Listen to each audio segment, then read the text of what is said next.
questions and answers. Welcome to our May 5th live car shopping strategies. My name is Deshone. I'm known as Deshone the Auto Advisor. And over the next 60 to 90 minutes, I'm going to be sharing what we call the cars from home philosophy, the way you can shop, get bids, make your car buying simple, empower yourself, and guarantee that you did not leave any money on the table. We're going to talk about a lot of things you may not be familiar with. We're going to talk about things you have not heard before. We're going to tear back some mindsets that the car business has programmed in us for their profit. And we're going to tear down those mindsets because they're costing us thousands and they're making the greediest dealers in this country thousands of dollars. And we're going to get rid of that. So this show is sponsored by my new digital book. It's called Cars from Home, 7 Steps to Saving Time, Money, and Avoiding Dealerships. So I wrote that book to give you everything I know, everything I learned at Mercedes-Benz, at General Motors, running my own brokerage, and the hundreds of people, thousands now, that we've helped since 2021 to empower themselves in their car purchases. So part of my welcome offer to you is it's normally $97. You can get it for $24. That's my welcome offer for 30 minutes, anytime during the broadcast. As we go, you can get yours in my TikTok bio, in my Instagram bio, the YouTube comments, and the Facebook comments. It's a 75% off discount as part of my welcome offer for those of you who take action. And you'll have everything we teach here for the rest of your life. And you'll be able to move the same way you're going to hear me move and the way a lot of people I'm going to show you guys are moving. So no questions off limits. Feel free to start typing your questions. We are live on Instagram, TikTok. Hang on. I got Instagram up here. My man Dolan is moderating, so we're going to try to pull in every single one of your questions. Again, this is our May 5th live. We are live. It is Monday, so let's get to the questions. Okay, we got some coming in already on TikTok, Dolan. I see it is what it is. I'm just going to pull that one. I need to do one on shady mechanic shops. You should. If that's your area of expertise, the public needs to know from someone who's an insider what is going on in mechanic shops. I'm sure they get a lot of value. If you guys want, it is what it is to launch a channel teaching people how to avoid shady mechanic sites, type ones in the chat so he can know that he should go ahead and do that. Or she. I can't see if you're a man or woman. But let's get some questions going. Yasoy Tommy, I see you on TikTok. Interested in leasing, but I know I will go over the mileage. I drive a lot. Well, here's what you do. Give you an example. I'm leasing right now. I've never needed more than a 15,000 mile per year lease. So all of my leases have been 12,000 miles. I've never needed more than a 15,000 mile per year lease. Now, sometimes, that was because my family worked a little further from where we lived. We got a 15,000 mile per year lease, but most of the time I'm getting 12 because that's what I need. That's what I use. Now I'm paying $499 a month for this $55,000 Infinity truck. I got a 1% lease on it. I got my bids, the way we teach at Cars from Home. We're big on multiple offers. That's the only way you're going to save the big money and guarantee you got all the money is to get multiple bids. We teach you how to do that. You can do it by phone too. If you want to try to do it by phone, God bless you. We do it through email. We do it through emails and templates, and that's what we do. But I'm paying $499 a month for 12,000 miles. Now, let's just say I needed 15,000 miles. I would have bumped that lease up, and instead of $499, I'd be paying probably $30 more. So call it $530. Now, let's say I'm a high mileage driver at 20,000 miles. That instead of $530, I would probably be paying $620. And there I got my 20,000 miles per year. So the key is, and this is what you'll hear, people will blame the leases for not understanding that they choose the mileage. The mileage is not selected for you unless you go into a dealer and say, hey, work me up a lease. And then they're going to choose the mileage, probably give you 10,000 miles per year, and then try to close you on that. But that's not the way we shop. We're going to shop and we're going to adjust our miles based on what we need. So if I needed 20,000 miles per year, I would probably be paying $620 instead of $499. If I needed 25,000 miles per year, I would probably be paying $680. So I'm just paying, we get what we need and we enjoy our leases. because when we buy these cars and we drive ridiculous miles, we depreciate our cars, we destroy the value, and then we still have a loan on it in a lot of cases for a vehicle that we have destroyed the value in because we put 60,000 miles on it in 3 years. So our loan is moving very slow, but our vehicle's value is dropping through the ground very fast, which is typically how we end up with $15,000, $20,000, $25,000 in negative equity. I used to see it all the time in dealerships, especially when I was in when Uber took off. When Uber took off, year later, 2 years later, 3 years later, we had tons of people coming in with Hondas, coming in with various cars that had 200,000 miles on them, but they still had 3 and 4 year loans left. And, that's just a recipe for disaster. That's a recipe for disaster. So you should not be leasing, though, if you keep your cars 8 years. Some of you familiar with the 8-year rule, you understand. Everyone should not be leasing. I want to make that clear. Some people say, Deshone, you believe everyone should be leasing? No, I don't. If you are not keeping your cars 8 years, then you should be shopping for below market leases. Don't forget those 2 words, below market leases. Because if you're paying what everyone else is paying for their leases, it's not going to make sense. Some of these strategies are not going to make sense. You need to be getting below market leases. And the way we do that is to comparison shop, get multiple offers from dealers, have them compete for our business, and then we get these leases that no one else can get. Great question. So what if I go over 20,000 miles? What do you recommend doing? You choose your mileage wisely. In my book, I have a section called Choosing Your Mileage Wisely. The whole key with leasing is to scope out the mileage you're going to use, and that's what you shop for. If you know you're going to do 25,000 miles that year, you would do 25,000 miles on your lease. But you don't shop this way. We always shop with 12. A problem with leasing is once again, you go into the dealership, you say, work me up a lease. They're going to work you up what they want. They're going to say, hey, put 5,000 down. Who's had that happen? You go and you look for a lease and they tell you how much money you need to put down. Type me if you've had that happen. And again, welcome to everybody. This is our May 5th live. It's Monday, May 5th. Whether you're watching this today or you're watching this later today, because we will be rerunning this for those who couldn't make the show. Tell your friend they can catch it on our channels. But this is our live show. We're live every single Monday through Thursday at 12 noon. So you'll see people who will go and get blessed transition. You've had this happen. This is what you go in. They work you up a lease. Here, you need 3,000 down. Yeah, you need 3,000 plus your taxes and fees. What do you want to do? So that's them customizing our leases. We never want to do this. We want to customize our lease and run it like this, a template. All your leases you get with, ready? 12,000 miles per year. First month's payment only due at signing. That's it. 12,000 miles per year. First month's payment only due at signing. That is how you shop all of your lease offers, because this allows you to now use the 1% rule, which I didn't create. A lot of lease savvy people know about the 1% rule, where your MSRP, I'm going to just show an example of an MSRP, the price on the window sticker. Every lease is going to be brand new, guys, or either close to it. The price on the window sticker is the price we go by, the MSRP, and we're going to divide our monthly payment into the MSRP.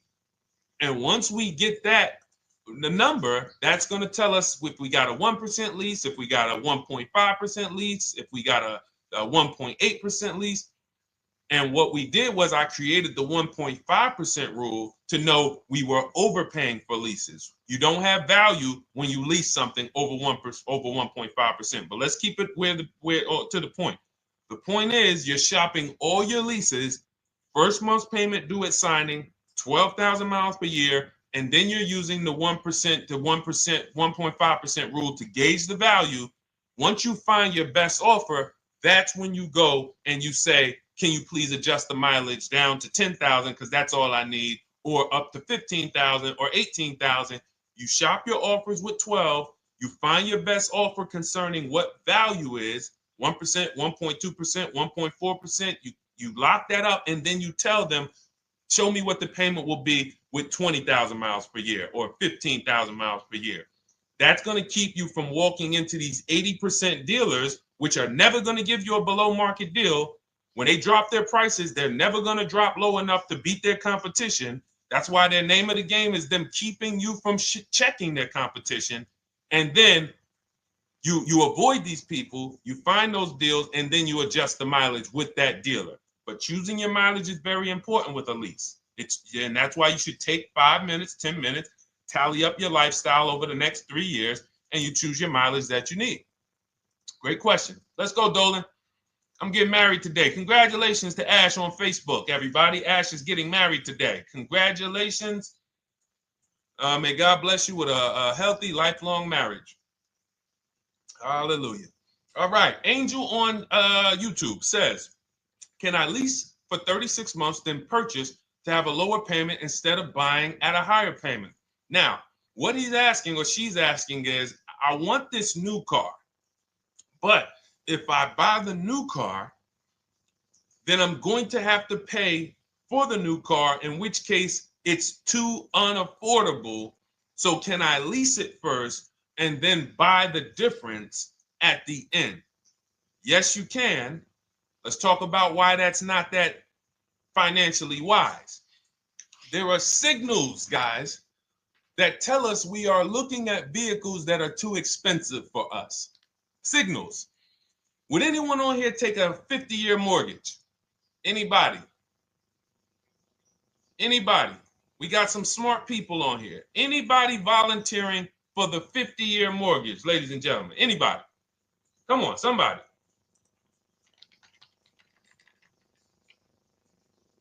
No, why not?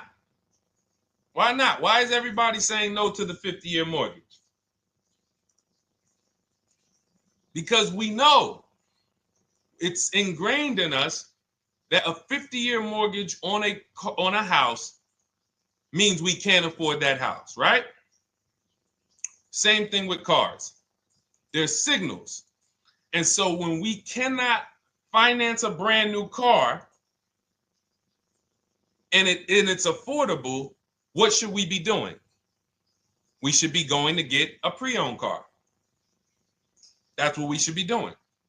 So some of you have the luxury where you could afford both a new version of the car you want, and you can afford a pre-owned version, of course. So you might say, Deshone, I could afford both. I want this car, but I could afford, which one should I get, new or pre-owned?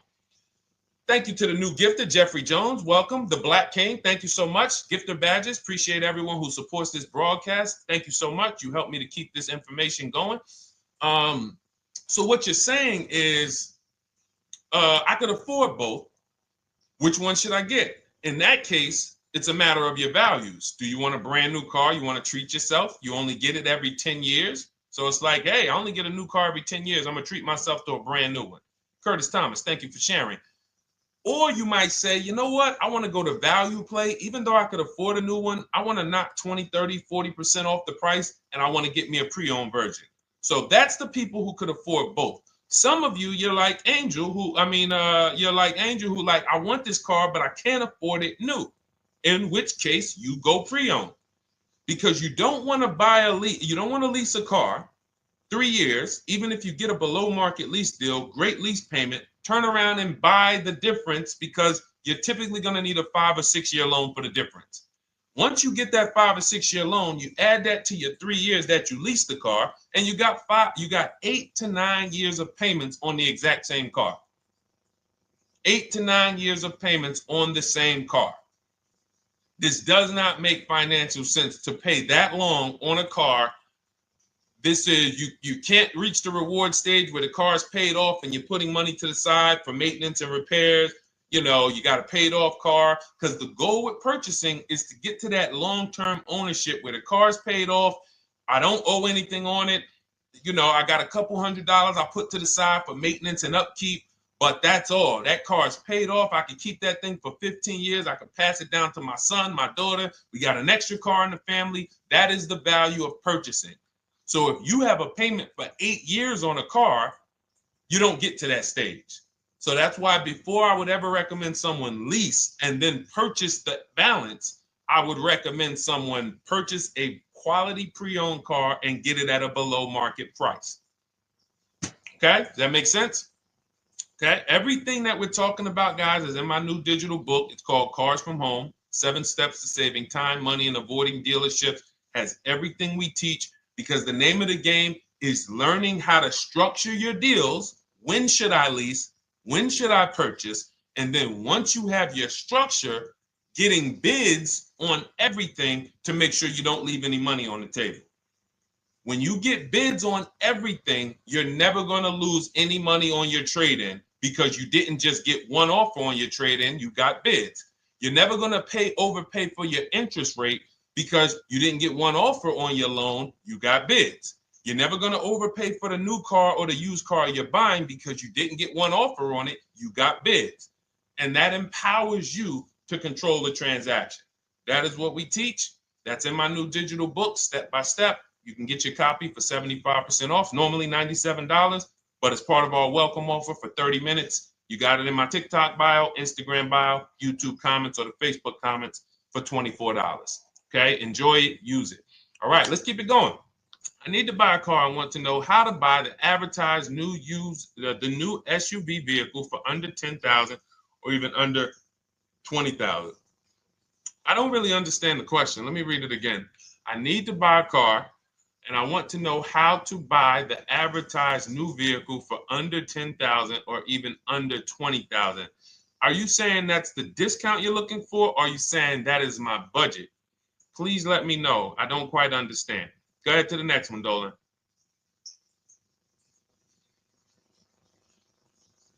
All right. If the Carfax report only has service maintenance, is it okay to purchase? Okay, so all right, this is a great question, guys. This is about used cars. Who's going to be shopping for a used car in the next year? Type the letter U. Type the letter U if you're going to be shopping for a used car in the next year. And for those who just joined, this is our Monday, May 5th, live car shopping strategies. So we are live every Monday through Thursday at 12. And for those of you who are watching the rebroadcast later in the day, you can, you'll get your questions answered. Somebody might ask a similar question, or you can join us Monday through Thursday at 12 live. Yes, so we got a lot of people who are going to be shopping for a used car. We got Buffy on Instagram, Fran Bar. Who else? A lot of people not buying? Okay. Instagram, the only people buying used cars? Okay, well, let's talk to you guys. Listen, so here's when you're looking at a used car, what you're focused on is first the service record. First the title history. What is the title history? That means, is it a salvage car? Is it a frame damage car? Is it a now, well, let's start first. Where do we find these cars? Let's start there. We're not going to lots. We're not stumbling onto people's lots. That's what they want. We do not want to go through our neighborhoods looking for used cars. Anybody who does not have a used car on a website, they're trying to take advantage of you, because that is unadvertised, that they don't want to be where the competition is. That is not the way we're going to move. And for years, it was like that. You drive past a dealership on the weekend, you see hey, oh, look, they got this nice yellow car, a nice big red car outside, and you just pull right in. That's 2005 stuff. Now, every used car, we need to be able to compare it to the whole market, which means we need to see it on a website, on a marketplace. So we're opening up, this is called my multiple marketplace strategy. We are opening up, and some of you are going to need a pen if you're going to really, or unless you're going to watch the rebroadcast, because I'm running stuff past you that, you're trying to buy a $30,000, $50,000, $100,000 car. We're not talking about how you're going to get a couple things from Amazon and, set up a little home studio for $2,000. We're talking about the second most expensive purchase most of you are going to make. So it's understand that you're going to need to focus in order to get the most out of what we're talking about. So we're going to go to the marketplaces. The marketplaces are Carvana. They sell their own inventory. CarMax, they sell their own used car inventory. Driveway, they sell their own used car inventory. We're going to go to now dealerships. AutoNation, they sell other people's, they sell their own. They buy and they relist it on their website. But then you have Car Gurus, you have Carfax, you have Kelly's Blue Book, no, not Kelly's Blue Book. You have Auto Trader, Car Gurus. So we're going to all these marketplaces, we open them right up in one tab. So now what we're doing is we're putting in our criteria, and what we want to do, we want to go 100 miles out. Even if you're not willing to drive 100 miles out, you want to see what the whole market looks like within 100 miles. So now, if you know what you can afford, then you can put in your price criteria. I have a tool that I created. It's called the Perfect Budget Calculator. Some people who have my book, you've used it, where you put in your down payment preferred, you put in your interest rate, you put in any equity from your old car, and it tells you, because what you tend to miss is the fees. That's what you tend to miss. So if you're not using this calculator that we created, you want to add another $2,000 or so, because you got to factor in the fees in that budget. Some of you go out and say, man, I think I could afford $30,000. Then when you find your car, they bump you up to $33,000 because you didn't factor in the taxes and fees. So this calculator does it for you in my book, and everything we use the Perfect Budget Calculator. But if you're not using it, just estimate another, a little higher. Now you put all of that into the marketplaces. Now you're looking for what the inventory is. Now, here's the reason why you must open up all these marketplaces. First reason, they have different cars on them. Carvana and CarMax has different cars than Car Gurus, Cars.com, Auto Trader. There's different cars on them. Another reason we need to open it up is because sometimes you'll see one car here on Car Gurus for $31,000, and then you'll see that on Auto Trader they marked it down $2,000. It's $29,000. And you're like, wait, why the heck is it lower? This is the same car. Well, it could be because this marketplace got the notification first to lower the price, and maybe this one takes a little longer to see that, oh, maybe that takes 24 hours before their updates take effect. So that's why you want to open up all these marketplaces. Now you're narrowing this down first based on your color choices, what options you want, your models, and now we're starting to narrow this thing down. So we're narrowing it down. Now we start to look at the history of these cars. This is the best way to start narrowing down your used car search. Let's now dive into the history. I need the Carfax. Now, some of these websites will give you a free Carfax. Some of them will try to make you buy a Carfax.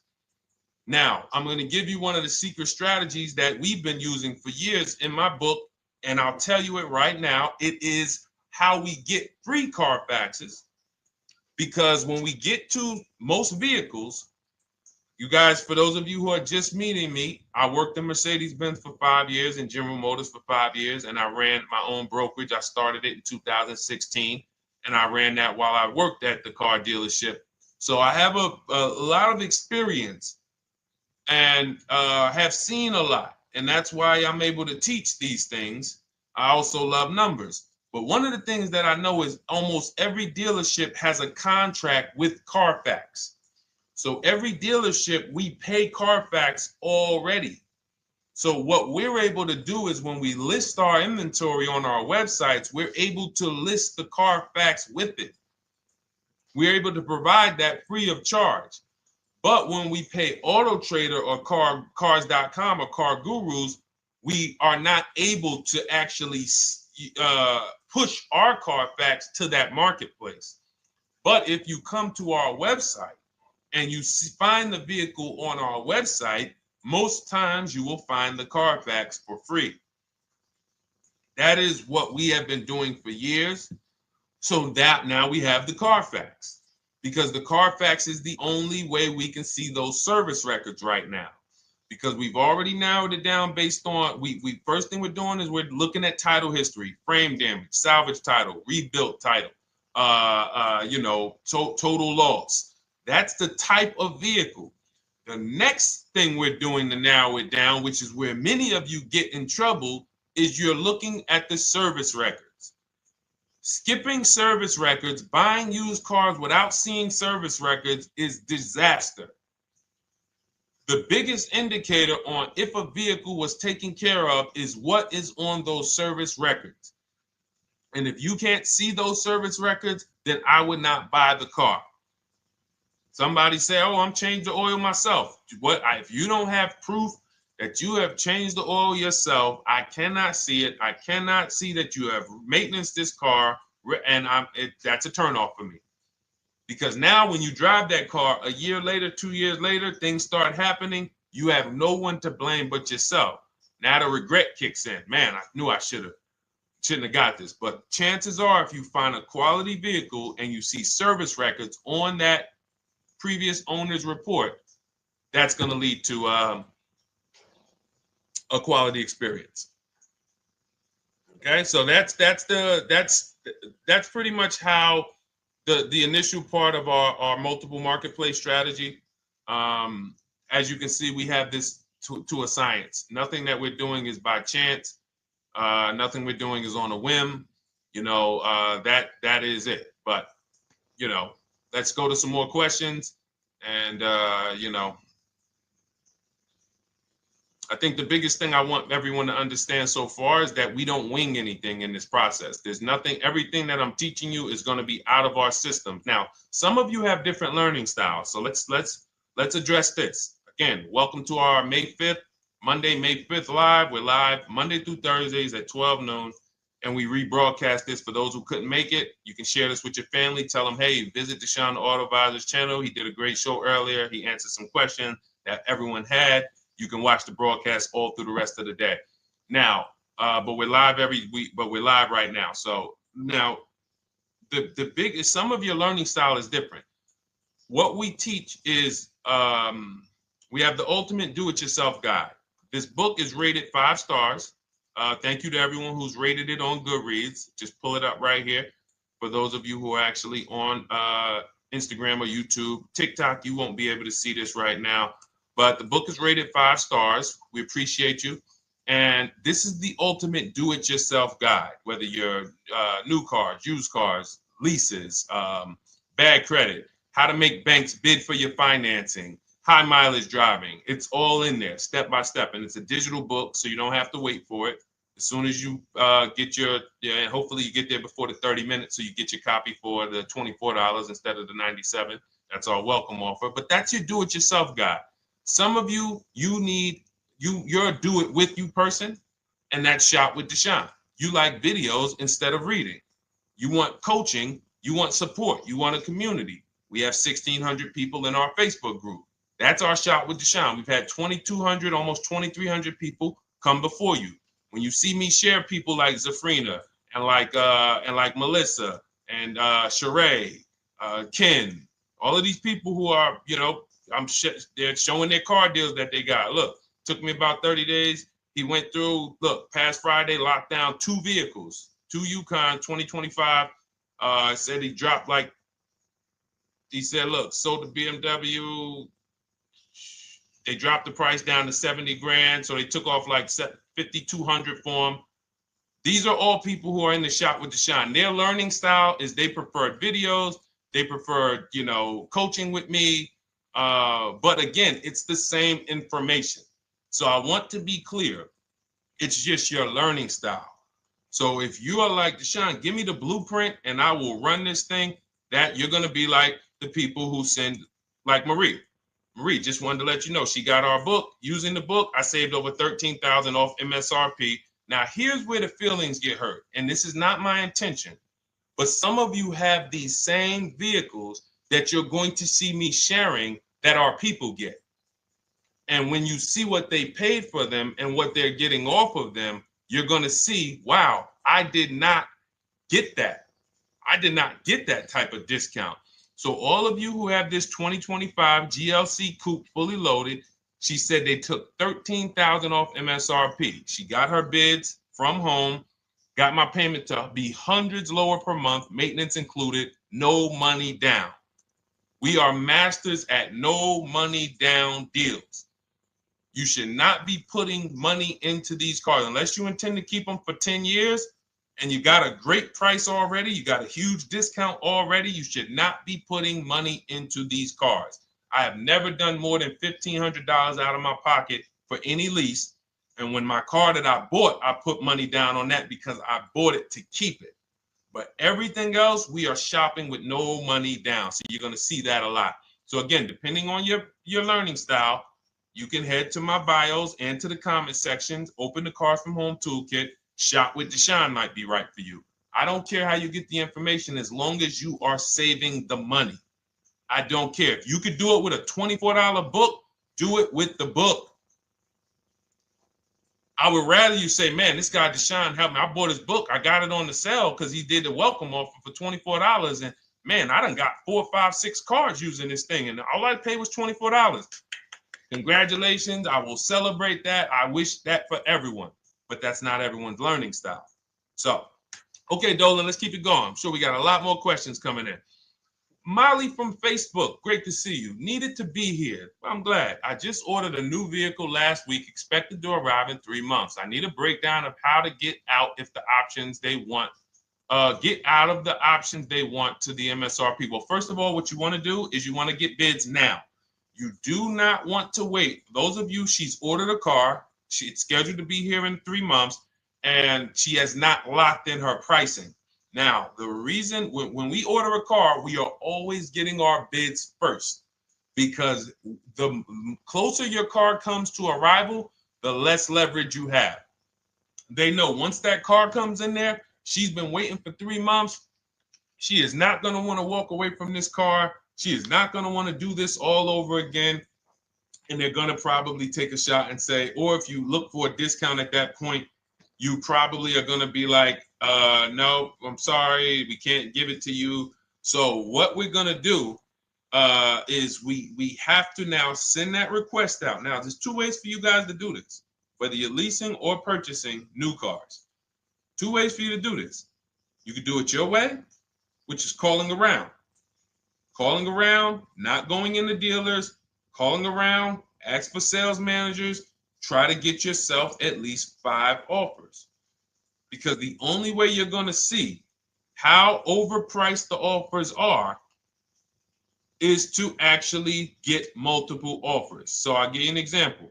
I'm showing you guys on the screen what a market report looks like. So we also have a division. We shop for people's new cars and their leases if they have good credit. So when you see, oh, I tried to pull it up. It's not loading. So what you're going to see, and some of you who've used our stuff, you can testify to this. There is a huge spread between the best price and the worst price. Huge spread. So in order for you to know you actually got the best price, you need to see 4 other offers that are higher. I'm going to say that again. Thank you to all the gifters on TikTok. Thank you, Jeffrey Jones. Appreciate it. You need to see other offers that are higher. So let's go back to my car. This dealer who won the bid for my Infinity truck saved me over $8,000. Now, he said to me when I was making the deal with him, he said he knew that I was not going to find a better offer because he had used a special coupon he had to apply towards the deal. He needed the deal that month, and that's why he won the bid. So he's able to take off $8,000. If I was purchasing, I would have got $8,000 off the price. But I leased it, so my lease payment was $499 a month with $1,270 down total. And $1,270, $499 of that was my first payment. So every other offer that I got, $560, $605, $640, $700, $750. That's how you know you did it right. If you don't have a bunch of the 80%, we call them. This is the 80%. Some of you have heard me say we don't negotiate with dealers with fake fees. It's a losing battle because even when they take off all the fees, they're still super high. I'm going back and forth by email.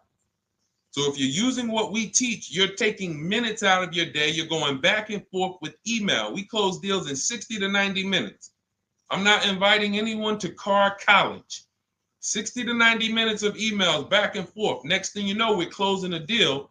But you're going to see, even after back and forth and telling the dealers through email, you can do it by phone. Hey, I'm shopping other dealers. Please make me your best offer. I have all the templates written. So when you're using our stuff, you don't even have to wonder what you're going to say. You just copy and paste our template. But even after that, you're going to see, wait, these people are still giving me super high prices, even though I told them I'm shopping, even though I told them I'm serious, I could buy the car right now, even though I gave them every single thing I need to give them to get an offer, they're still $150 a month higher than my best offer. That's going to prove to you that they are the 80%. They are not coming down. When they say this is our best deal to their customers walking inside, they're not lying. It is their best deal. It is not the best deal. It is their best deal. Their competition's best deal will blow their best deal away. And the only way you do that is by getting bids. So that's what you need to do, Molly. Take exactly what you're looking for. If you want to call around, call some sales managers and say, hey, listen, this is what I'm looking for. I put in an order, but I'm not dead set on the price yet. Haven't really gotten, I want someone to lock in a price for me. And hopefully you're purchasing, because if you're leasing, it's tough, because once that lease comes in, you do not know what the lease program is going to be. So if the lease program is bad, then you could find yourself jammed up. Now, here's what we try to do to prevent that. It's not always possible. Here's what we try to do. Once you have found the best dealer who's won the bid, now what you're going to do is say, based on this price that you're selling me the car for, can you give me a lease estimate now? So let's say I'm ordering this Infiniti. I shop around, I find a dealer who says, all right, Deshone, I'll place the order. I'll take $6,000 off list price for you if you do the business with me. Perfect. Can you give me a lease quote based on that now? I know this is not the vehicle. My vehicle's coming, but can I get some type of an estimate of what it would be? And then I look at that, and if it's affordable, now I place my order. But I'm not placing an order for a lease blind, not knowing what my payment's going to be when that car gets here. Okay? Does that make sense? I know I may be typing, this is heavy. That's why I told you guys, when you're here with us in car buying, below market car buying strategies, this is like short 60 to 90 minute master classes. This is not lives where I'm showing you how to make macaroni and cheese and turkey and like, okay, yeah, you got your music playing in the background. Hey, listen, all right, what I need? Oh, hand me the Sazon. No, you could do multiple things. This is heavy finance talk for 60 to 90 minutes, and it will change your life. And I just saw my girl, Lisa. Lisa, good to see you. Lisa's been, she's been learning from us and rocking with Cars from Home. Let me see. I'm glad you clarified, even if no money down on the lease, you still really have to give them the first month's amount. Yes, I don't know what I'm going to do yet, buy or lease. No matter, I'm learning lots and sharing with my peeps. Thank you, Lisa. Thank you. Now, technically, you don't have to give them the first month's payment either. What I do is our templates all involve shopping, first month payment due at signing. But if I wanted to, so let's say, for example, on this $499 a month lease I got on the Infiniti, and I'll actually will add this because I'm glad you said that. The lease that's your first month's payment, so it's not considered money down. It's considered your first month's payment because you're leasing, you're paying 36 months or 39 months. We don't do 4-year leases. We don't even do 3.5-year leases in most cases. We're not doing it. It's 36 months, 39 months. And if they have a really, really good program for 2 years, they will tell us about it. But we shop for 36 months. But you can tell that if I wanted to tell them, you know what, I want to do a straight sign and drive. I don't even want to give you the $499 for the first payment, which means you're asking them to pay the first payment, then it would have just been $500 going back into the cap cost, which would raise the payment probably with interest and taxes, maybe 15, 17 bucks, something like that. So if I truly wanted to bring nothing to the table, I can just have them to, cap the first month's payment. You can do that. You can do that. So you can ask any questions. I know you're in our Facebook group, and so you let us know. But the 8-year rule is your basis for leasing versus buying. The 8-year rule, when you guys open up my book, you'll hear me talk about this. I'm going to make a whole lot more videos about the 8-year rule because it is the parameters for how to know whether to lease or buy. It takes into account how drastic cars depreciate. They lose value like crazy. All the losses are in the first 5 to 7 years, and you don't win until you've kept the car at least 8 years, compared to someone who's getting a below market lease. So let's take an example. You look at somebody like, Brian. Brian got my book. Just finalized my first ever lease using your system.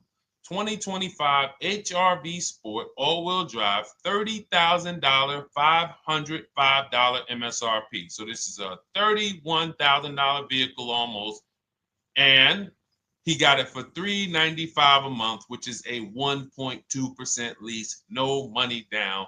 Now, his initial quote from this dealer was $434. This is the winning dealer. But in my book and in our systems, we have a counter offer calculator where we put all the offers we get into the calculator, and then it calculates the best offer and it tells us what to counter. So his initial quote was $434. He countered with the calculator and ended up closing his deal at $395. So these are the people that, for all of you who you're like, wow, are there any cars out there with a $300 payment anymore? Well, if you're buying a car, you are buying it at a $300 payment. You could only spend, who knows, every $5,000 on a vehicle is about how much per month. Every $5,000, when you're looking at a car, every $5,000 on a 5-year loan, which is what you should be defaulting to, is about how much per month. Thank you, Nikki. Nikki got a #1 gifter badge. And I don't really know what all of that stuff means, but I definitely appreciate it. The Black King, thank you so much. I just know it means you guys support the show. So I appreciate it. So who knows? Every Nucci Graham is and I wanna Nucci Graham will address you next, because as soon as you get your book, on the thank you page it says, "Thank you for your purchase. Click below to open your book." So we'll address that shortly. But okay, thank you, Lisa. Yes, every $5,000, and Nikki, $100. So this keeps you in the safe zone. When you are looking for how much loan I'm going to take, you are looking and saying, every $5,000 is going to cost me roughly $100 per month. So if I want to spend $400, then my loan needs to be about $20,000, which means I'm looking at this car. If I'm going to buy it for $23,000 plus fees, and I want to be at $400, I'm going to have to come up with some more money down, because I need to get my payment here. I need a $20,000 loan. I'm not going to go in looking at a $20,000 car and thinking, man, can they get me to $250 a month on this? No money down, because the math doesn't make sense. Because the only way they can get you to that is to put you in a 7 or 8 or 9 year loan, which is a horrible deal. And they've done it to a lot of people, because you go in and you just say, get me to this monthly payment. And they're like, well, you didn't say how long. You come in later, hey, man, my loan is, I remember, man, a guy called me, and this is, unfortunately, people are not trained to look at how long their loan is. Early in my career, I think I was still with General Motors, and a guy came in and he had some vehicle, And he was like, you know, D, could you look at this, man, and tell me, because I don't, you know, I'm trying to get out this thing, man. They telling me I can't get out of it now. That's a recipe. You bury yourself when you make these types of moves. They're saying I can't get out. I looked at his contract. It was a 96-month loan. 96-month loan. So he's in a 96-month loan at a high payment. He's going nowhere. And what it came from is him going in and saying, hey, get me to this payment. My payment's affordable, but how long is the payment? That determines what you're paying for the car. So when we say, yo, are there $300 payments out there? I'm showing you. Leasing, there's cars you can drive 30,000 miles, $30,000 cars, beautiful vehicles, payments in the threes when you're shopping and getting bids, and you're finding vehicles with great lease deals. At the same time, on a pre-owned car, that's only going to get you under 20 grand, between 15 and 20 grand. So it's about getting the most for your money. And getting the most for your money, you must take into account the 8-year rule. If I'm not keeping a car 8 years, I should be shopping for a below market lease. I'm not tying up any of my money in this car because I'm not keeping it long enough to have all of that money benefit me. Does that make sense? Type ones if that makes sense. Type dollar signs if that makes sense, because this is about money. If I'm not keeping the car 8 years, then all the money I'm going to tie up in the car to pay for it, to pay off the loan, to do the maintenance, to change the tires, to change the brakes, to change the oil, to change the brake fluid, the transmission, all of the money I'm putting in that car, just normal maintenance. I didn't say anything broke. Normal maintenance over 7 years. I'm not going to keep the car long enough to have that make sense. Whereas had I leased, I'm just below market leases. I'm just literally paying cents on the dollar, changing my oil. Most of the times I'm out the car before I need brakes, unless some of you are driving 15,000 mile a year leases, and then sometimes you will replace the brake, but it still does not compare to the cost of purchasing. And you know, throughout the show, I'm gonna show a lot more lease deals and a lot more discounts. But the reason why I show you guys the lease deals is because the money doesn't lie. Unless you're just hell bent on paying more, the money does not lie. You can't compare when I was, you know, I'm driving $40,000 cars, my payments have a 3 in front of them, and my friends are driving $20,000 cars and their payments have a 3 in front of them. And those cars are used, need maintenance, you know, warranties done ran out after 4 years. I'm over here driving brand new cars, problem free, and they're paying the same amount or more than me, and they're driving inferior products. And then once they really get tired of the car, they go ahead and they trade it in and they start the process all over again. So it's bad financial advice that the car business never trained on, and they just love for people to be ignorant. But we're not going to be ignorant here.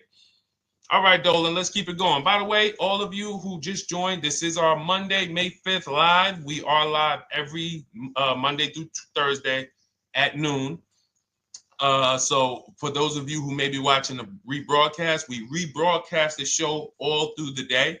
So for those who missed the show, you can either, you know, or some of you want to tell your friends, oh, hey, you're shopping for a car, go watch this show. And we'll rebroadcast this show all through the day. And we rebroadcast all the episodes through the weekend. So for those of you who didn't have time, you're like, man, I want to catch up on all the shows, all the questions that were asked.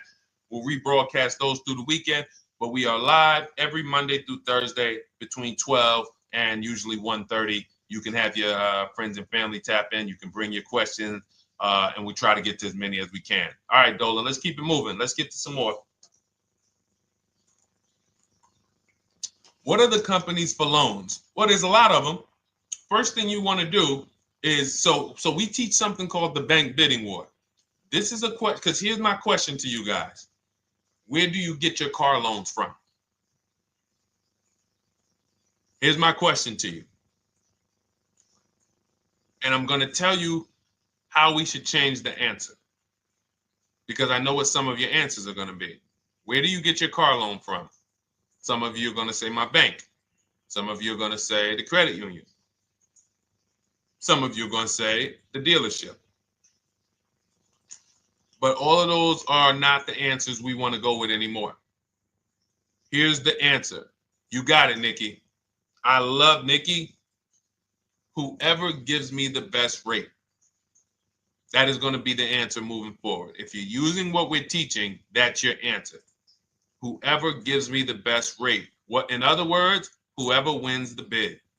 So what we're doing is we are not just going to our credit union and having them run our credit, give us a rate, and now we going out and we're shopping with a check in hand and we're shopping with our back against the wall because the bank says, well, hey, you know, your pre-approval expires May 17th, so you hurry up and find a car or you're going to have to come back and run your credit again. Now we're over here and our bank is putting our back against the wall. That's ridiculous. So what we do is we use what you should do is you should look at the average interest rate. If you have average credit, look at the average interest rate, and then you use that to budget. Again, I have a calculator that we invented. It's a proprietary calculator. You can't find it on Google. It's in my book. It's in our course, Shop with Deshone, in our checklist, our video checklist. This is stuff that, again, we don't, if you notice stuff that I teach, it's not anywhere. Deshone, why can't I find an 8-year rule on YouTube? It's because it's Cars from Home. We created it. I can't find the 1.5% rule. No one else teaches that because it's our intellectual property. We created it. I don't mind people saying it, but they need to understand we didn't find this stuff. We created the stuff. So calculators, we invented them. So this calculator you take this interest rate, but even if you want to use a standard payment estimator calculator, you can take just what I said. Remember, add a little bit more for the fees, because that's what you're not taking into account. The fees, the taxes, and that's where we get in trouble. My calculator, our perfect budget calculator, does that for you. So now you want to look at the average interest rate. Type in average rates for cars. Use that for your budget, just so you can know about how much car I can go and get. So between what I told you about the 5,000 being $100 a month, and that last part about, adding a little bit more and using the average interest rate, you should have a good gauge on a range of car to go and shop for. Now, once you now shop your market, whether you're shopping new or whether you're shopping pre-owned, once you find no one's touched your credit till now. No one has touched your credit with a hard pull, especially not. We do not, in order for this to work, like what Nikki is saying, where you're only giving your business to the bank or credit union that gives you the lowest APR. In order for this to work and for you to be able to shop freely, no pressure, you need to make sure you don't let anyone run your credit with a hard pull before you find your best deal on a car. Soft credit pulls, estimates of budgeting, the way I just said. Now, you go out, you find your car, whether it takes you a week or a month or 3 months. Bang, I found my car now. You lock the car up, put it under contract, you leave your deposit. You never, ever. How soon when you get a car does the dealership want you to take it? I like asking questions like this because we can prove how predictable most of the car business is. How soon after you purchase a car does the dealership want you to take it? Thank you, Janae. Immediately. Now, the reason for that is, there's various reasons. There's various reasons. Right then and there, Molly, yes. But what I want you guys to focus on is what you lose by taking it right then and there. You lose the ability to shop the interest rates. And shopping the interest rates is very important because you'll always wonder, could I have gotten a better rate? So what you do is you lock the car up, you let them know, hey, I'm going to go home, just give me my, let me get my paperwork so I know exactly how much I need to tell my bank. And here's the key, if you guys can beat what my bank or credit union gets says, then I'll give you the loan. See, some people think that I teach don't let the dealerships compete. I never teach that.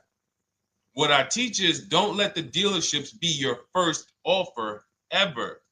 They are always your last offer, and they're competing against other offers that you got. So now you're going home, your car's waiting, you're going to see what your bank, your credit union can do, and then you go online. You can go right online. Auto loans online, auto financing online.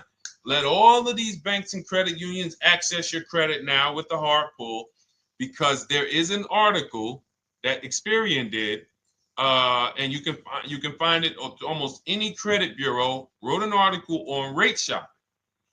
They allow you to have multiple lenders compete for your business within a small period of time.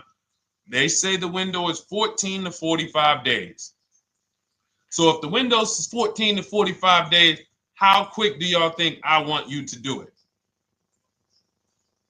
If the window says, because that's a big window, as long as you shop within that window, at the end, those multiple inquiries will have the same weight on your score as one inquiry, because it looks as if you were shopping and you were doing your due diligence. Thank you, Greg, Sheila, with these gifter badges. I don't know. It's like a nice. I appreciate it, Glendale. Thank you.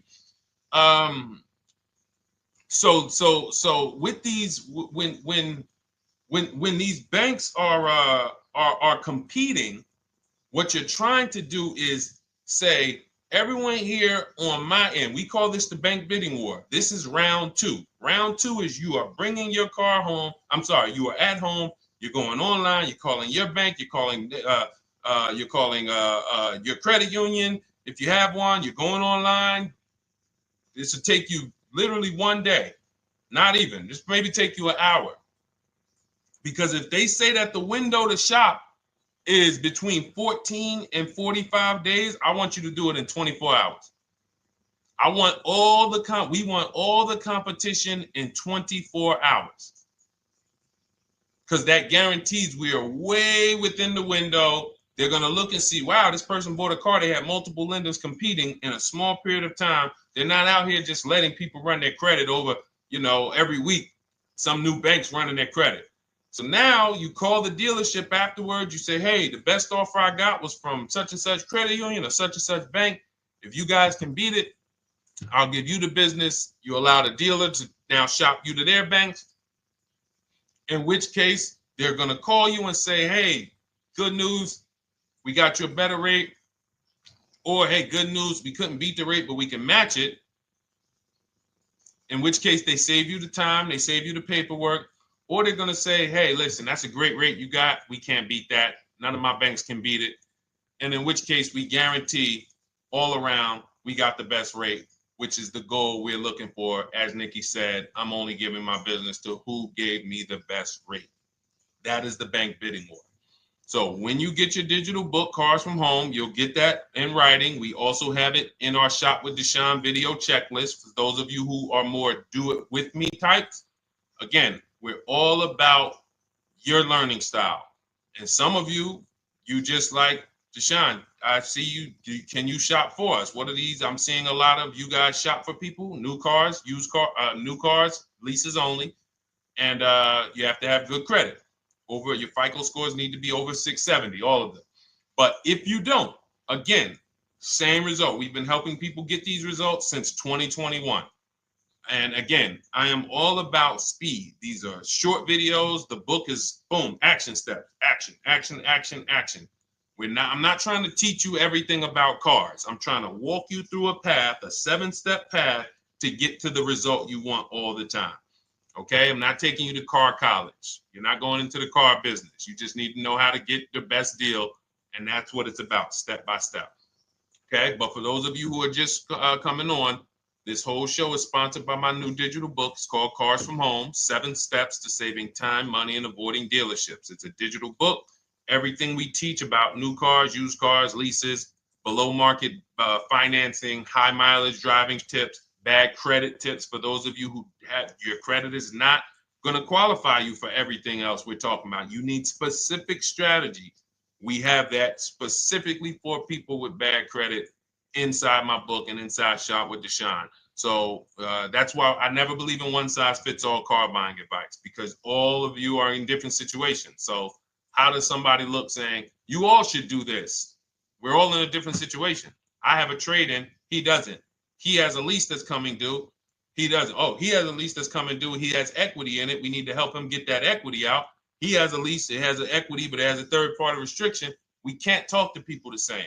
That's why everything we do is custom and letting you know, no matter what your situation is, it's very common to us. Very, very common. So, all right, let's keep it going. We got some more time, Dolan. Pull them up. More questions. All right, yeah, I see we got a couple more coming in on TikTok. How do I get the book?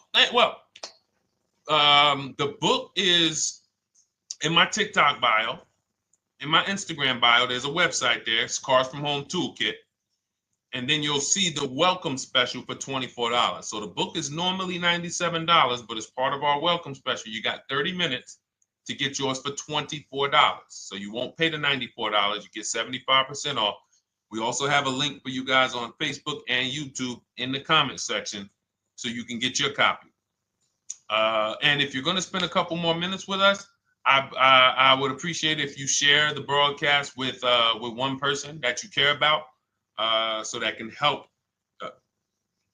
we can help get this information out and we can help change lives. If you didn't receive your ebook, well, first of all, as soon as you purchase your book, you're going to see a thank you page. It says, thank you, screenshot this page. And then it says below, click the link below to open your book. So you actually get the link to open it as soon as you make the purchase. And then I say, I also emailed you a copy. So sometimes people type their email in, one letter's wrong. Obviously, we can't send a book to an incorrect email, which is why I have my support team's email right on there. So that if you don't see that book within 5 to 10 minutes, you email my support team, hey, I didn't get the book. They'll get you the book right away. So as you can see, I want you to, Dolan, can you put up, do we have anywhere with, we can put up the support team's email for this person? And just send an email to support. There you go. Thank you so much. Support at Deshone the Auto Advisor. Thank you, Dolan. Best moderator in the world.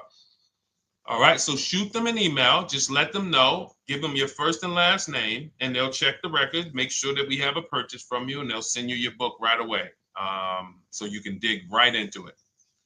Okay? All right, let's keep it. We work with clients all around the country. What I'll start doing, I wanted to bring some on here today, but I can't load them up. The system is showing an error. So I got a lot of people. I always bring tests. I always like to show results. So, you know, I'm a results person. So you'll see a lot of people that I share. Brian, who has our book, and, you know, his lease, Marie with her $13,000 off. All of these people made deals from home. They were not in a dealership negotiating this. You got, look, Frank, I bought your book, used your system, and just closed my deal and have positive results to report. I love when y'all email me, by the way. Like, please continue to do this. A caveat is I wanted a just released 2026 Genesis G70 Advanced, and there are no incentives. I could have gotten incentives on the 2025. However, I wanted the 2026, and I was willing to pay. So even with high demand cars, even with cars that are rare, this is the situation. I reached out to 20 dealers and I received 9 offers for 36 months, 12,000 miles on a $58,000 MSRP. The initial offers range from $1049 to $901 with everything in between. I counter offered using the calculator that we have and closed the deal at $815 on a $58,000 MSRP. That's a 1.4% deal. Now, mind you, that on a vehicle on a 2026 with no incentives, which means every bit of that was the dealer taking off money for him. He probably had to get at least $5-6 grand off to have that deal come in the 8s, when other dealers were quoting him 9 up to 10 and, you know, mid $1,000 range. So, you know, but so I show the book testimonials. I show my Shop with Deshone testimonials. But I want to start bringing these market reports so you guys could actually see that's our team shopping all around the country. And that allows us to stay, we're able to just stay on top of the market, like from state to state. It proves like this stuff is not, oh, if you're in New Jersey, the deals are better. Hey, if you're in Florida, the deals are better. If it's California, we don't have deals out here. All of this stuff is not true. And thank God we have people using the Cars from Home systems, be it by book or be it by our video checklist, or be it us shopping for people all around the country where we can tell you beyond a shadow of a doubt. I can show you market reports from Texas, from Oklahoma, from South Dakota. We did a deal for a Mazda, a South Dakota deal, Nebraska, California, Florida, Georgia. We're shopping for people all around the country. And there's great deals everywhere in the country when you know how to make dealers bid. Because you're always going to find that 20% dealer who just wants to beat their competition. They're the best in the region. And you got to go out to find them. You got to have a system to find them. Because most of the dealers are not them. Most of the dealers are the 80%. That's just the way it works. It's a numbers game. And the 80% are very expensive. And when you walk into the 80%, they'll go down. You're like, oh man, all right, can you take off? Can you get me down? Like, yeah, man, you're like $150 a month higher than where I could be, my max. And they go back and forth. They're like, man, I could take off $50 a month. Ah, man, that's the best you could do. And then next thing you know, you get down to 100. Yeah, all right, we'll take off $100 a month. And you're like, all right, I guess I'll take that. You don't realize that a 20% dealer, not only were they nowhere near your max budget, they were $100 less than your max. You're talking to the 80%. The 80%, when they come down, they're still here. The 20% are here. So you're over here with an 80% dealer walking into these dealers. 8 out of 10 dealers over here are 80% dealers. So y'all talking them down like this, and y'all thinking we winning. Oh, I talked them down to this. Meanwhile, the 20% dealers are here. 20% dealers will launch a bid. We gotta cut. Oh man, if this thing wasn't broken, tomorrow's show, I'm gonna bring on a lot more market reports. We got dealers who come right out.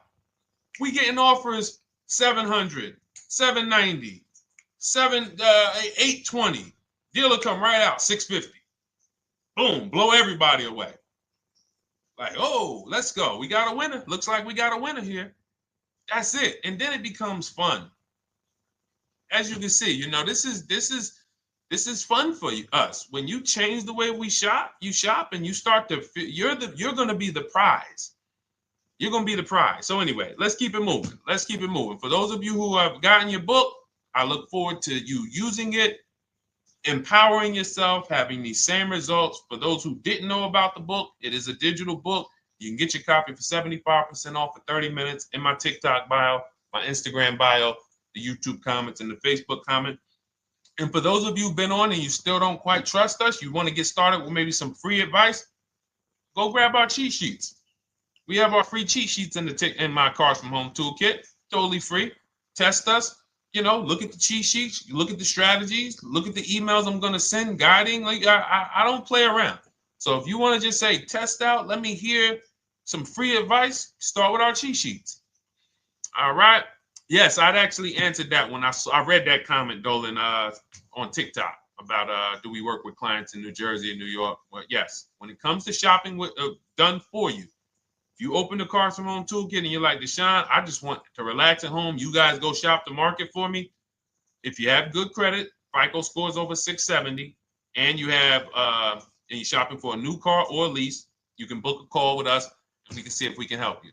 Book a 10-minute call. It's free. And we can see if we can help you. Is it best to lease a car if you're currently underwater? Ooh, if I was underwater right now, let's just say I have 15,000 negative equity. I made a bad deal during the pandemic. I'm upside down and I'm like, man, I got to get out of this car. But and first of all, I know I should be leasing because now we know the 8-year rule. The 8-year rule says if we're not buying our cars to keep them at least 8 years, we should be shopping for below market leases. We're going to pay a lot less money.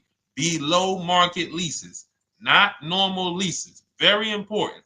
So what I'm going to do is I'm going to actually right now look for an electric vehicle that I could lease because some electric vehicles right now, we're getting under 1%. We're getting 0.88% leases. We're getting 0.79% leases, because if you do your bidding, you're going to see. Now, again, if you want to call around for your multiple offers, you can do that. I'd rather you call around than to do what you've been doing. I'd rather you, with your new cars and your leases, call around before you walk. That's better than what you've been doing. But if you're like, Deshone, I don't want to talk. I don't want to wonder what I'm going to say. I just want to copy and paste. That's the Cars from Home way. Either way, you get your 5 offers, and you're going to see now, my best offer on this $40,000 electric car might be $320 a month. So I'm now driving a $40,000 car. If I didn't have my negative equity, then I would be driving it for $320. But now I got to bring this negative equity over. Now, the reason why you want to look at these electric cars for this is because if you try to bring a bunch of negative equity over, what ends up happening is you're now messing up the loan to value ratios, and the bank won't approve it. So you might go in and look at a $40,000 car, and now you bring this 15 grand of negative equity, and the bank is saying, we're not going to loan $55,000 on a $40,000 car. We're not doing that. So that's when they'll say, some of you may have heard this before, you have to put money down. They'll say, we can't get you approved unless you can put $3,000 down, $5,000 down. You have too much negative equity, and the bank is not going to approve it all. But when you get your bids on some of these electric cars, you're going to get $10,000, $15,000 off. And this is specifically what I would be looking for. I would be looking for the electric vehicle that when I get my bids, I'm saving 15 to 18 to 20 grand off. And if you guys don't think that's possible, you haven't been here for long. You know, this is Milligan. She bought her Mercedes EQE last year. She literally, MSRP of her car was $79,245. She got almost $30,000 off the vehicle. Almost $30,000 off the vehicle. $51,359 is her price. $79,000 vehicle. She got it after rebates, after discounts, after everything. $51,359. So you take a vehicle that you can get a huge amount of money off, then you bring your negative equity over. So now that payment goes from $320. Yes, it might go up to $575 or $600 even. But I know I'm in a nice car now. I'm in a brand new car, and after 3 years, I'm done with that negative equity. So that's what I would be doing. And if God forbid the car gets totaled while you're driving, you're out of the negative equity in a lease. So if I rolled that negative equity, 15 grand over to this car, now I'm driving it. Boom. All right, I got this electric car. I'm out of the negative equity. I got a good value. I'm in a $40,000 car. My payment is affordable. Now I'm driving. Oh, shoot, car gets totaled. I'm out. I can go get me another car now. I can go and get the same exact car, but I can get it for $320 now. So, you know, that actually is the reason why people commit insurance fraud and total their cars or get them stolen intentionally. But no, that's just something to keep in mind. Something to keep in mind. Because most of you, when you start leasing, you're going to see that was my reason for negative equity. That was my reason I kept having negative equity, is because I wasn't leasing. And that was the reason I was paying more money for cars than I should have, because I wasn't leasing. And again, the key is getting below market leases. You walk into a dealership and say, work me up a lease, you're not going to have these payments that, you know, we're talking about here. It has to be below market leases. That comes through multiple offers. Only way. All right, let's keep it going. A lot more questions. No gap then. Is that your first time leasing? Well, no, we'll get to that. I see it's a little conversation happening on TikTok over here. By the way, everyone, this is our Monday, May 5th live. We're live Monday through Thursday. Tell your friends, please. I would love for those of you who are going to keep joining us to see some friends tomorrow, family members tomorrow, co-workers. When you are at work, when you're talking to people, if they say they're car shopping, I would love for you to invite them to our live shows Monday through Thursday at 12. And if they couldn't make the show, we will rebroadcast each episode for the rest of the day. So after today, after we end the show, if you guys want to refresh on some things or you want to whatever, you want to send people, we will rebroadcast this episode for the rest of the day. And then on the weekends, we put together a weekly compilation. We broadcast them all just for the people who couldn't make the live shows. But every Monday through Thursday, we are here. And yes, happy Cinco de Mayo to you too, Nikki, and to everyone who celebrates. All right, what do you think about waiting till December month, mid-month to buy a vehicle? I do not. Dealers need cars to sell before that. It's a myth. All right, we're going to dispel a myth, okay? When have we been taught that the best time to buy a car is? Thank you to everyone running up the likes on TikTok. We're at 3,400 likes. Every time you hear something you like, you double tap the screen. That makes a big difference. It sends a message to TikTok that we're doing something good over here. Okay, end of the month. Yes, sweet now. End of the month. So we're gonna peel, like I told you guys when we started the broadcast, right? We are gonna, yes, Molly, last day of the month, right? So this is what we have been taught. Last day of the month, come on in. That's where your deals are, right? Let's look at this logically. As a former car salesperson, the times where where I saw the dealer or myself being the most desperate was the times where we did not have a lot of customers. Sometimes you look up, it's the 10th of the month. They call us into a sales meeting. They say, hey, guys, we got to sell 200 new cars this month. We are only at 40. We are way behind. We are tracking way behind. Call anyone you know who's a real customer. We are entertaining every reasonable offer. Now, you've been taught there's a group of people that we know are coming at the end of the month. There's a group of people that we know that last weekend they're going to rush. But there's no desperation there from us because we know they're coming. So we look and say, I'm much more desperate at various times throughout the month than I will be at the end of the month. Because think about it. Every time you go into the dealership at the end of the month, is it dead or busy? You go into the dealership most of the time at the end of the month, is it dead or busy?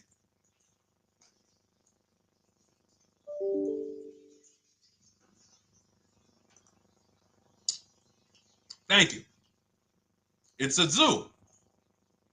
It's a zoo. Customers everywhere. That means all the car salesmen are not worried about making a deal. In fact, they're looking at you and saying, hey, Molly, thank you. Listen, I know you, look, I know the payment's $780 a month. I know you said you wanted to be at $499, but, we've been going back and forth. Can you work your way up, get closer to the $780? Because they know now we can take a shot. Because we have some other customers behind you, Molly. Did you see the people walking out? These people just walked out. They're mad. We don't have enough salesmen here. We got people waiting 40 minutes to speak with somebody. Do you think you're getting the best deal when that's the energy? Yes or no? Let's just be honest here. See, you might forget some of the lessons that we teach if you don't have our books and if you're not in our video checklist and coaching. You might forget some of the lessons, but hopefully you won't forget the stories. So you walk in the dealership at the end of the month, the place is a zoo. It's people everywhere. They're ringing bells. They got the big clown, donuts around. Hey, you want a donut? Do we think there's desperation? Thank you, Sheila. Thank you, Molly. There's no desperation here. And they don't magically wait till the end of every month to hit their numbers. Some dealers hit their numbers at the 25th of the month. Numbers are hit. We still got people coming in end of the month. So What we want to do to answer the question is we want to be positioned. What I like you to do, for those of you who are in an emergency situation, you need a car in a week, in 2 weeks, that's fine. Everything we teach can guide you. We've had people who got their cars in 3 days. Like that's not something that is let's see. This is my second go around, much easier, more relaxing experience. Calculator definitely helps. Turned in my CRV, got a 2022 Marcus, some dealers wouldn't do. Somebody, I wanted to read you somebody who got their car in like 3 days, 5 days. That's normal. Again, like I said, we're not taking you to car college here. Like you know, our step-by-step programs can get you to your cars in less than a week, 90 minutes. But you don't want all your car shopping to be emergencies, because here's where you want to be. You want to be able to say no for up to 3 months. Reason is, there's a group of people that walk into the dealerships. They're there right now. They're desperate. They're giving off desperate energy. They can't say no. They back themselves into a corner for whatever reason. If their leases are up, maybe they don't know you can get an extension. If your lease is up this month, you can call. You can get yourself an extension for 1 month. Some leases will be extended up to 3 months, up to 6 months. Those of you who have cars and you're like, Deshone, I'm shopping for a new car, but I don't need it. I just, my car still got some life to it, but, I want to look for something new. This is a position of power to be in. This is where you want to be. You want to be able to say to yourself, all right, let me look at the offers this month in May. All right, I'm going to follow up next month because the offers change. The used car market changes. The lease prices change. The dealer desperation, it changes. I'm not letting tariffs push me into doing something and making a bad deal. I'm not doing it. I'm not worried about tariffs coming, because there's going to be deals no matter what. If the prices of the new cars go up, what happens to the prices of our used cars that we're going to be selling? See, that's how we really won during COVID. Some people who've been with me since 2021, that's how we were winning. My man John Shaw, he was one of the first people. David Isaacs came in, got his BMW. Yes, the lease prices were slightly higher back then. We were still getting under 1.5. We were still getting 1.4. John got a 1.2 on a Jeep Wrangler, but we were selling our old cars for 8, 10, 12 grand more than they would be worth today. So even if the new car market goes up, we know how to maximize the prices of the cars we're getting rid of, and we're going to offset it. So we want to position ourselves to be able to say no. That is the strength. That's the leverage where we can say, you know what? All right, I'm going to follow up next month. Now we're telling the dealers right up front, hey, call me. I'm good between now and June 18th. I'm good between now and July 20th. So now what those dealers say is, okay, this is a serious customer. By the way, we have all this in templates in my book. You fill out the template, you fill in, here's the day you can buy a car. This is your deadline. When we blast it out, these are things you can call dealers and you can tell them, hey, I'm good between now and anytime before the summer. Call me if you get a black one with the red seats and this package in it. If you want to call around, you want to do it that way, you could do that. But what you're letting them know is, call me when you want to make a deal. I can make a deal today. Let me see the numbers today. Great. All right. If sometimes you'll see that a car is a little bit out of the range we want it to be in, you might say, man, I'm looking for it to be around, 505. This thing's coming in about 550. Okay, maybe I'll check next month, see if the program gets better. You might say, all right, dealers are saying to some of you shopping for cars that maybe every dealer is not going to have it. When you reach out to the dealers, only 5, 6 dealers have it. But they say, hey, I got something coming in May. I got something coming end of May, June. Is that good for you? See, they're desperate customers. They can't say yes to that because they back themselves into a corner. But you guys now operating with a 90-day shopping cycle. If a deal comes today, I'm jumping on it. But if you got something coming next month, I'm jumping on that. Call me when you're desperate. Call me when y'all have that meeting. Hey guys, we're way behind. Listen, we need a deal. I'll take any deal right now. Hey, is that person that Sheila McCauley, you know, that last month, her number, we couldn't make that deal last month. Did she get a call yet? Hey Sheila, did you get a call yet? No, I'm still waiting. Okay, great. We can get to your number now. Perfect. Thank you. Positioned. So we want you to be positioned when you use what we teach, whether it's the Cars from Home digital book, whether it's the Shop with Deshone. For those of you who are like, Deshone, let's do this together. I want the checklist videos. I want coaching. I want to be able to pop into the Facebook group, ask around. We can't give you that for $24. No author can give you the support. I got tons of books. There to Be a Man, In His Steps, Tony Robbins' book. None of these authors can give me support for the price I paid for their book. That just can't happen. But some of you are like, you know what? This is a big investment. I want to make sure I have access to, you know, systems for life. That's the Shop with Deshone done for you video checklist. And then you got coaching direct with me in our Zoom calls every first and third Wednesday. Twice a month we do. And then we got our private Facebook group with 1,600 people. And then some of them are sharp as me. I'm telling you, let's look at, you know, y'all know I brag about Rosalie. If you like Rosalie, if girl got 4 cars in within a year, you know. Her first car was the Infinity. She got her Infinity truck. And I was sharing her a lot last year when she got her Infinity QX60, but she recently shared that she got 3 vehicles. And hold on, where is she at? I just had her up. So this is the people that's in the group. Like, look, 3 vehicles. Big shout out to Deshone the Auto Advisor for making these incredible deals happen. 3 new leases for my sons with only first month's payment down. She got a Nissan Rogue, almost $37,000 vehicle, $399 a month, no money down. Mazda CX-30 Sport, $28,000 vehicle, $28,300, $339 a month. That's a 1.2% lease. And she got a Mazda CX-50 Premium Plus, $40,400 vehicle, $420 a month. 2 1% leases and a 1.2% lease. And the cherry on top, she says, I sold 2 leases. Some of you don't even know you could sell a lease. She said, I sold 2 leases. She had equity. Now, not every lease has equity.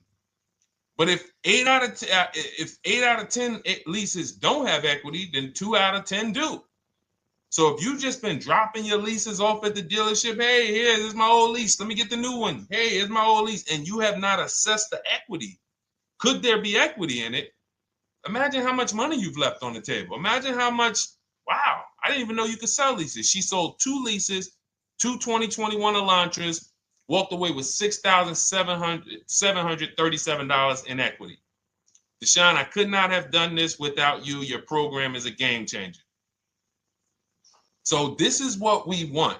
We want empowered car shoppers. We want people who are not intimidated.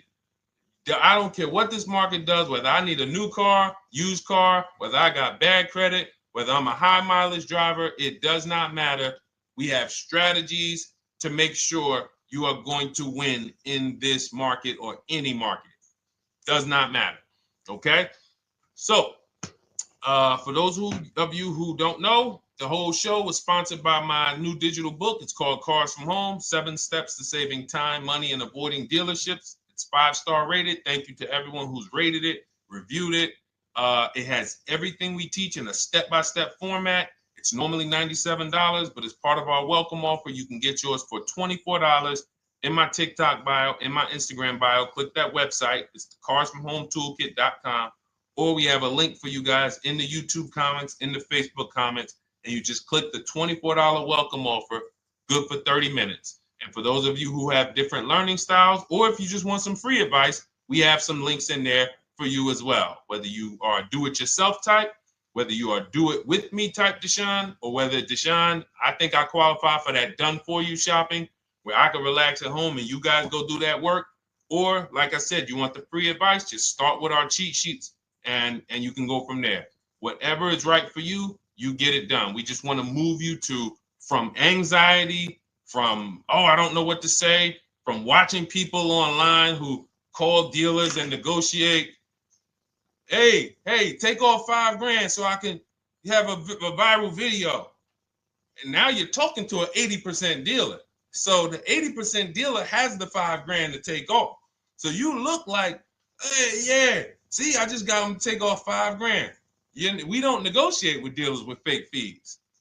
Like there's a saying, we don't negotiate with terrorists. Cars from home, we don't negotiate with dealers with fake fees. None of that stuff matters. Because what you want us to think is, look, see, I took off all of this money. Don't you want to buy the car now? But you took off the fake money. Had we been talking to a 20% dealer, what money are they taking off? The real money. The real money. So if we have two dealers, well, let's say 8, because y'all know I use the 80%. So the 80% are over here. The 20% are this small group over here that we got to find. Now, the 80% are starting so high that when they take off all the money, it's fake money. We marked up our cars. We got platinum kits on them. We got the Hertz service plans on them, and the Simonized kit and the low, all of that stuff. Okay, so yeah, we done took off 5,000 for you, but 4,000 of it was fake. Meanwhile, this 20%, they don't have the fake. So when they take off 4,000, it's real 4,000. And we over here talking to these people. Hey, take off all that fake money. See, guys, you can do this too. So listen, we bidding is the way to go. You cannot negotiate your way to a below market deal, but you can get bids and it will make your life easier. You'll start to enjoy your car shopping. You'll start to feel like you're empowered. You're the prize. Someone won your business. They won your loan. They won the opportunity to buy your car. You are the prize. So that's what it's about. So we are here Monday through Thursday, 12 noon. Make sure you meet us live or tell your friends and family who are shopping, hey, hop on this show. We're live on TikTok, Instagram, Facebook, and YouTube. But we will broadcast the show for the rest of the day. So those who want to catch up on some things that you may have missed, or if you just jumped on and you're like, whoa, man, I missed a lot. We'll rebroadcast this show for the rest of the day. But tomorrow we'll be back, which will be Tuesday, May 6th, 12 noon. Meet us here live. Thank you so much. Welcome to the new followers. Thank you to everyone who gave me gifts. Thank you to everyone who bought a book. Thank you for those of you who are in Shop with Deshone. I look forward to your success stories. Always a pleasure.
And welcome to our Tuesday, May 6th live. We do these live streams at 12 noon, Monday through Thursday. I am your host, Deshone the Auto Advisor. And for those of you who've never met me, I have devoted the last 4 years to teaching people how to get the best deals on cars and to learn all the mistakes that the industry, the car industry, would love for you to continue making, because they make a lot of money when you make mistakes. And so what we do here is we really just do questions and answers. I will teach on various topics that I feel are widely misunderstood, like the subject of leasing. And some of you who are new here, if you've never been here before, could you type a 1 in the chat if this is your first time on a stream? We do these streams about 60 to 90 minutes. And if you're going to get the most out of them, we just ask that you lock in, that you focus, because we will be talking about $1,000 mistakes. Nothing here that we'll be talking about over the next 60 to 90 minutes is hundreds of dollars. You know, I'm not looking to, have you spend some time with me on a Tuesday to talk about how to save hundreds of dollars. No offense, I'm sure that's important to some people, but we are here to talk about things that are affecting your bank account by the thousands every year. And so if you got some time, I would love for you to hit the like button, like wherever you are, and let's just tap in. You can start to type your questions. This whole stream is sponsored by my new digital book. It's called Cars from Home, 7 Steps to Saving Time, Money, and Avoiding Dealerships. It's a digital book. It's 5-star rated. Thank you to everyone who's rated the book and reviewed it. And it's normally $97, but for the next 30 minutes while you're watching, you can grab your copy for 75% off. That's our welcome offer. We always like to reward people for taking action. So you can get your copy for $24 instead of $97. And you can just head to my TikTok bio. You won't leave the show, my Instagram bio, the Facebook comments, or the YouTube comments, and use that link to get your welcome offer, and you'll have everything we teach. So as we go through this for the next 60 to 90 minutes, if you're like, whoa, Deshone, this is a lot. Wow, this is a lot. You can grab the book and make sure you have everything that I teach and everything in a step-by-step format. Okay? So I have my man Dolan moderating. Good afternoon. Thank you, Johnny Miller. Good to see you, Lil G. Again, guys, we are live. This is our Tuesday, May 6th live. We're live every Monday through Thursday at 12 noon. But we do rebroadcast these throughout the day. For those who cannot make them, you can watch the rebroadcast, or if you got to go back to work, we'll be rebroadcasting it for the rest of the day until our show tomorrow. All right, so let's start with the questions. You can feel free to get into it. Okay, do you have to get the extended warranty? This is a great question. This is car specific. A Honda, Acura, Toyota, in most cases, have always had low cost of maintenance and their parts are inexpensive. When you're buying an extended warranty or you're considering it, it is a risk product. It's an insurance plan. So that means you can pay for something and not use it, just like car insurance. You don't necessarily use your insurance until you have an accident. Same thing with an extended warranty. It's an insurance policy. So what you're trying to do with any insurance is see what is the likelihood that what I'm paying for this is going to exceed the price if I did need to use it. So in the case of a vehicle, when you're trying to determine what should I get an extended warranty, there's 2 things that are important. Does this vehicle that I'm purchasing have a high likelihood of things going wrong? We know, and some of you have had cars with histories, and we know there are certain cars, they tend to have things go wrong more than others.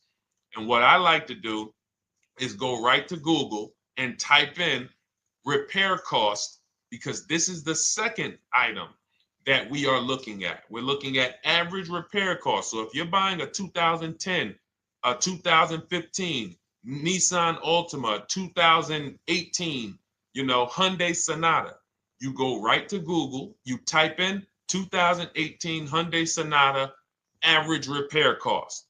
Now, if you see that those typically go on the lower side, then that can take a lower set of risk where you might say, all right, likelihood of these things going wrong on this car is slim. But if you see that the repair cost is on the mid to higher side, that's shifting more risk to if something goes wrong, the cost for you to pay for it out of pocket will probably exceed the warranty.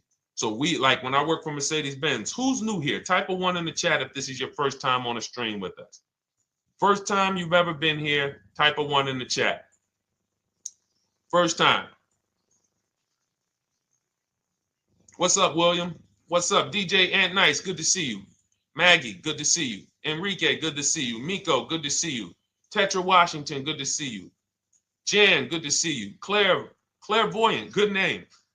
First time, if this is your first time, just type ones in the chat so I know. I don't want to assume anyone knows who the heck I am and what my experience is. Daniel Thompson on Facebook, great to see you. So I worked for Mercedes-Benz for 5 years, General Motors for 5 years, and I ran my own brokerage, my new car brokerage, called Cars from Home. I started it in 2016. Now, when I worked for Mercedes, when people were purchasing a Mercedes, what I would tell them is buy as much warranty as you can afford. Buy as much warranty as you can afford, because I knew that when something breaks on a Mercedes, nothing's under $1,000, and typically it's $2,000-$3,000. So a $4,000 warranty on a Mercedes Benz is usually worth every dime. But at the same time, we have cars that, again, less likely for things to go wrong. And then when things go wrong, if they go wrong, they can typically be repaired inexpensively. Good to see you, Arms Reach. Welcome on Instagram. Shout out to the people checking in live. Great to see you all. So that's how you're measuring extended warranties. You don't want to get an extended warranty on a vehicle that has a low cost of repair and a low likelihood of things going wrong. You can then take your money, put a little bit to the side, have a little emergency fund, that same $3,500 that you would have put into the warranty, or $2,500, you put that to the side over the course of a year, 2 years, put $100 a month to the side, and then have that be your cushion just in case things go wrong. It's better for you to have that money in your bank account, and if things go wrong, you take it to your mechanic. You must have a local mechanic. You guys know I swear by local mechanics on cars that don't have warranties. Even if you have a Mercedes-Benz, a BMW, an Audi, something that is typically harder to work on and takes more of a specialized engineer, there are still plenty of places that have those. I mean, there's shops where they used to be Mercedes-Benz techs. Now they have their own shops. This is who you want, because their cost, their labor is going to be probably 1/3 of what a dealership is going to be.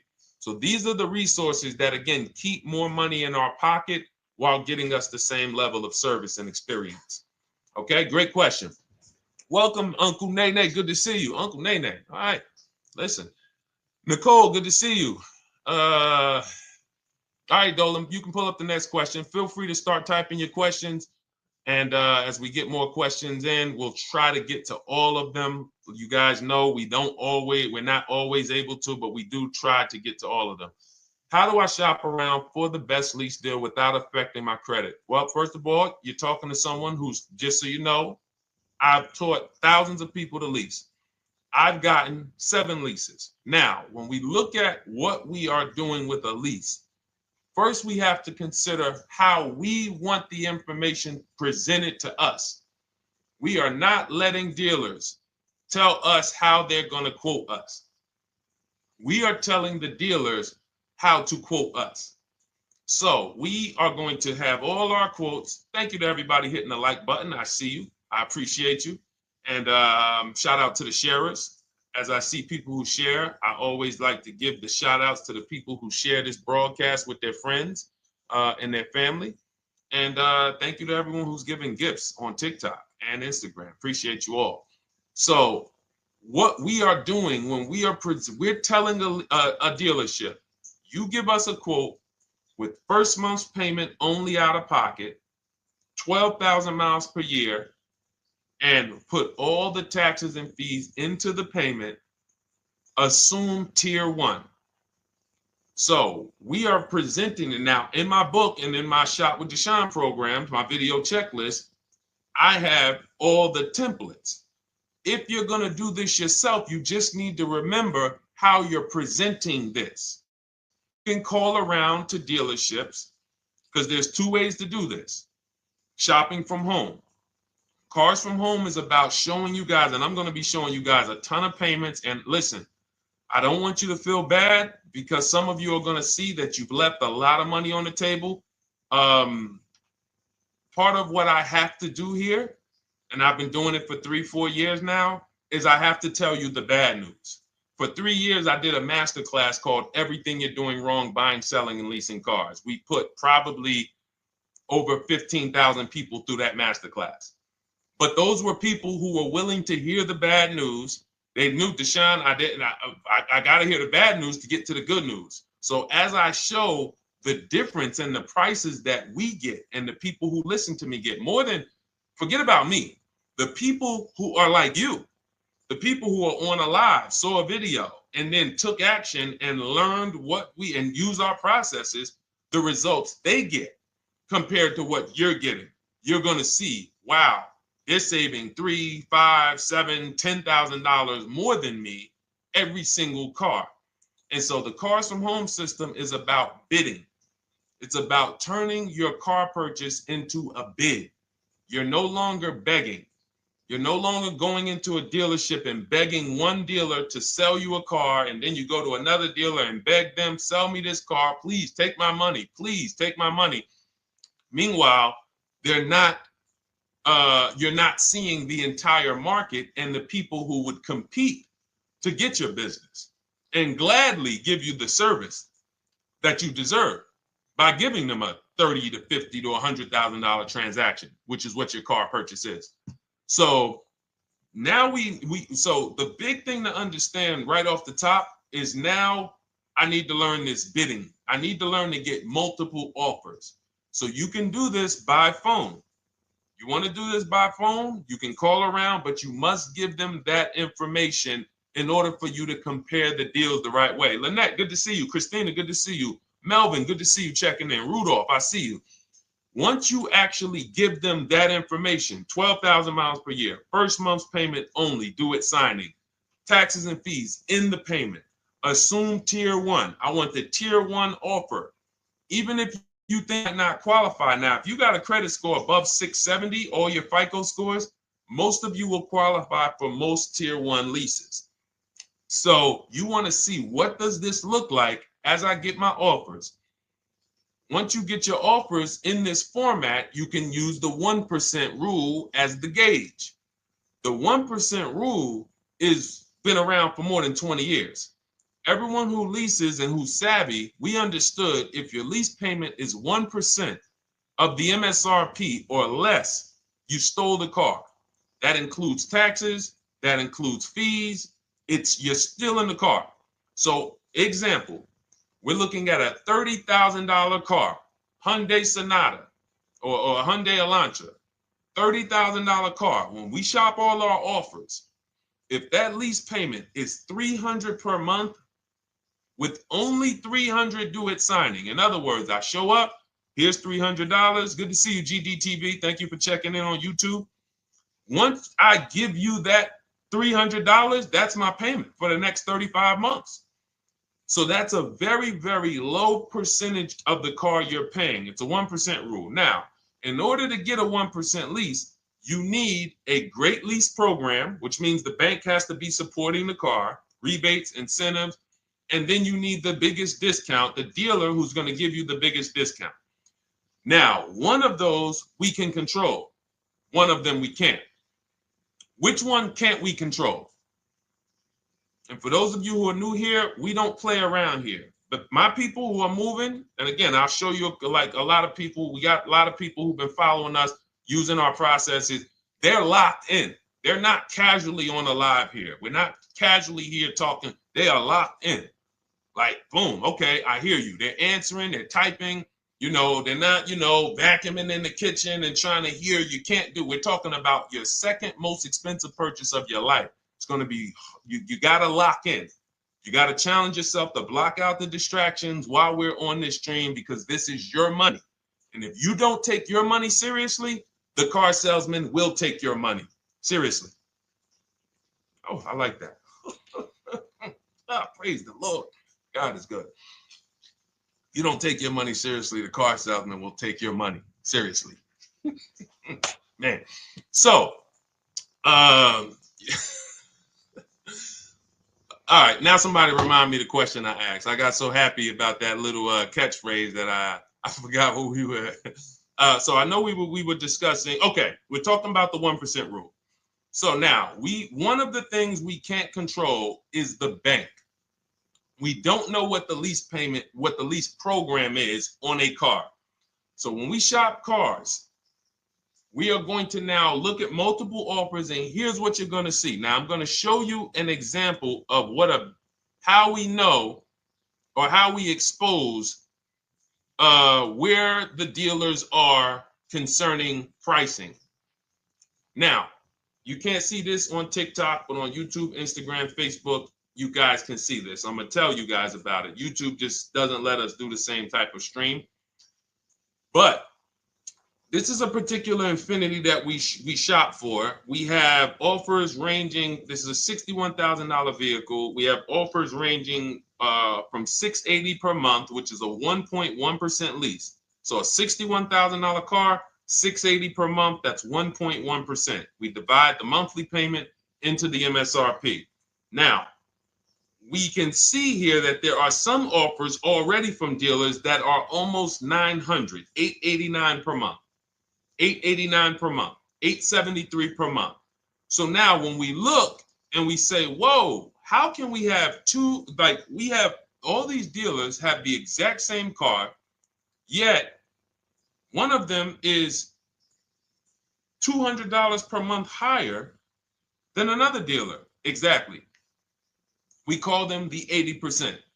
The 80%, even after back and forth, even after, hey, we'll take off some money. All right, we'll drop the payment $50 a month. Their offer is still so high. It's a horrible deal. Now, why would they offer this? And this is consistent. So I don't want y'all thinking, well, the dealers that I walk into, they're different, Deshone. They take off more money. It does not matter what you think. If you don't have the market reports, if you don't know how to get multiple offers so that you can see, we do this all around the country. We have students all around the country in Cars from Home. We have people we shop for. We have over 13,000 books sold now. Like, we have lots of data to prove this. 80% of dealers are going to be overpriced. This is another particular deal on a Toyota, a market report.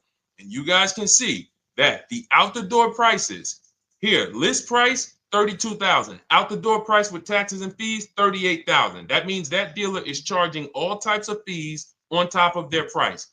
The $39,000 MSRP. Look at line number 3. $39,000. Out the door price is $41,000. We can see $39,000 out the door includes taxes, includes all the fees. So we can see that these out the door prices in the left, in the right column, are way higher than the MSRP, $35,798. Out the door price is $39,700. But look at the green. Look at the green. This is what we call, we found the dealer at this time who wanted to win the bid. They wanted to win the bid. They needed the car sold. This is a rotation. We don't say to them, wow, they won the bid one time, so they must win the bid all the time. No dealer can win the bid all the time, or they'll be out of business. But in this particular case, at this particular time, for this particular client, this dealer said, we're going to sell this car for that's $35,500, and out the door with taxes and all the fees, $34,994. That is a over $4,000 discount off this vehicle. When all the other dealers are, not only are they not giving you a discount, they're charging over list. And they might come and say, all right, we'll take off $500. We'll take off $1,000. We'll take off $1,500. They might start so high with you guys that you think, wow, they started up here and I talked them down. They took off $3,000 from me, but they already were $3,000 in fake fees, protection plans, and all of this padding, dealer adjustments, which is fake fees.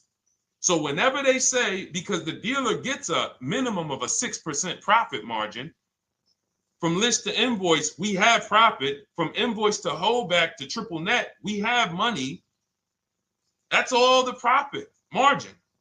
On top of that, when we add a dealer adjustment, what we're saying is we're going to sell this car to someone who does not have the skills to find our competition. And they're going to come in, and if we got to take off $2,000 to make them think they won, this is what we're going to do. But what we do here, what people like Brian is going to do, look, just finalize my first ever lease using your system, 2025 Honda HRV, $30,000 vehicle, $395 a month payment. no money down.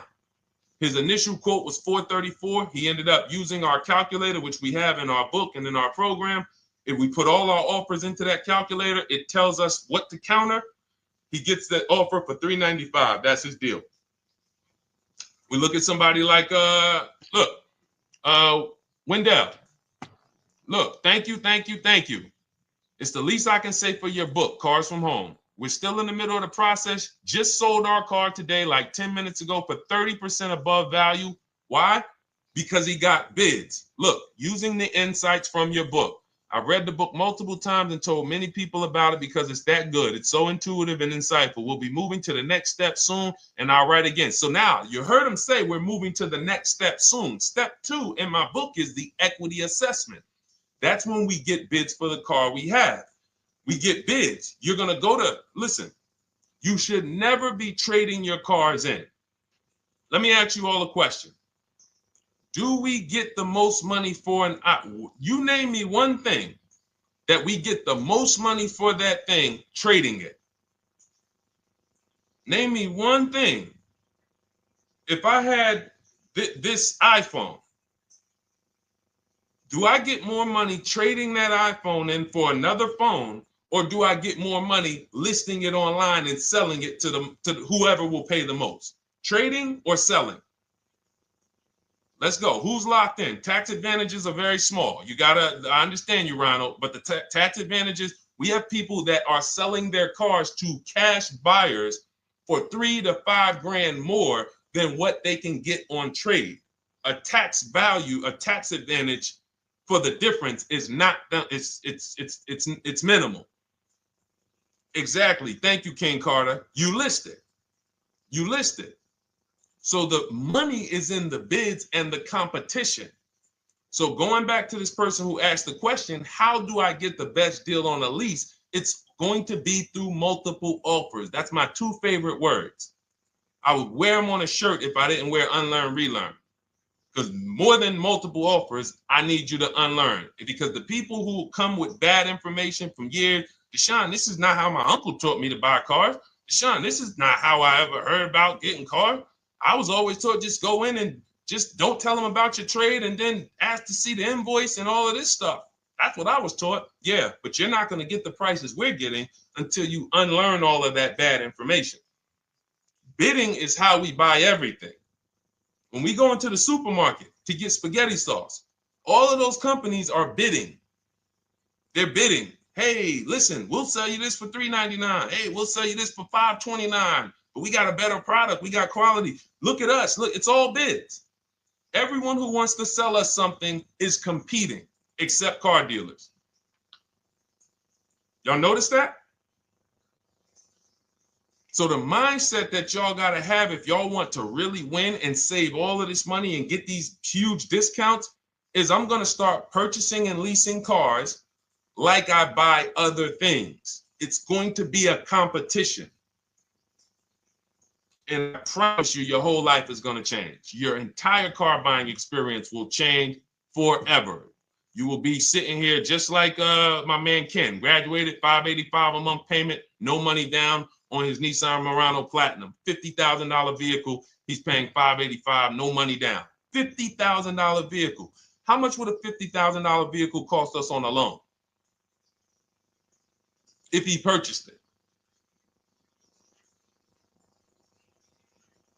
How much would a $50,000? Some of you know every $5,000 is how much per month. Let me see who's locked in. Who's locked in? Every $5,000 is how much per month on a loan. I see you, Daniel Thompson. Check in. Good to see you, Dane. Thank you for breaking it down with complete truth. Keeping eyes wide open to know what to exactly expect. There you go, Dane. Welcome. Glad to have you here. We do not play around when it comes to this. All I want you doing is winning with cars, in love with your deals every time you get a car. All right, nobody knows the 5,000. How much is every $5,000 on a car payment? Come on, y'all. These are principles we've been teaching. Thank you, Daniel. $100. Thank you. $100. So we always want to default to a 5-year loan. I'm going to tell you why. when you default to a 5-year loan, you're in a safe position. Now, defaulting to a 5-year loan means when I look at a $20,000 car, I'm thinking $400 per month. 5-year loan, every $5,000 is $100 per month. If worst case scenario, I'm trying to get a little bit more car, then I'll go to a 6-year loan, but that's the max. I'm not going past a 6-year loan on a car. That's like going to a 40-year mortgage on a house. They're available. It's not a good idea. So when we look at these, you say to yourself, wow, a $50,000 car, that should cost him, if he did no, remember, this is a no money down deal. We're just looking at how much money we're putting in these cars. That car would cost him about $1,000 a month if he purchased it, 5-year loan, no money down. Which is why when people purchase their cars, what do they typically do?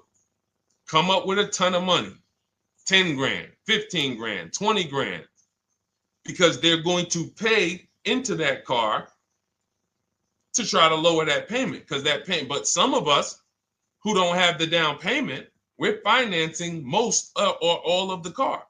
But here's the thing. I don't want you to feel bad if you're one of those people who's like, Deshone, I really don't be having those down payments of 10 grand, 15 grand, but I want to drive something quality. Exactly, I hear you. Here's the bad part about the people who are putting 15 grand down on their cars, but they're breaking the 8-year rule. This is what we call in Cars from Home and everything I teach, the most important question is how many years are you going to keep this next car? If it's not 8, then we don't purchase those cars, because here's what happens with people who go into their bank account, slap $15,000 down in a car, and don't keep the cars 8 years. And if anybody's willing to be honest, they will confirm this right here on the stream.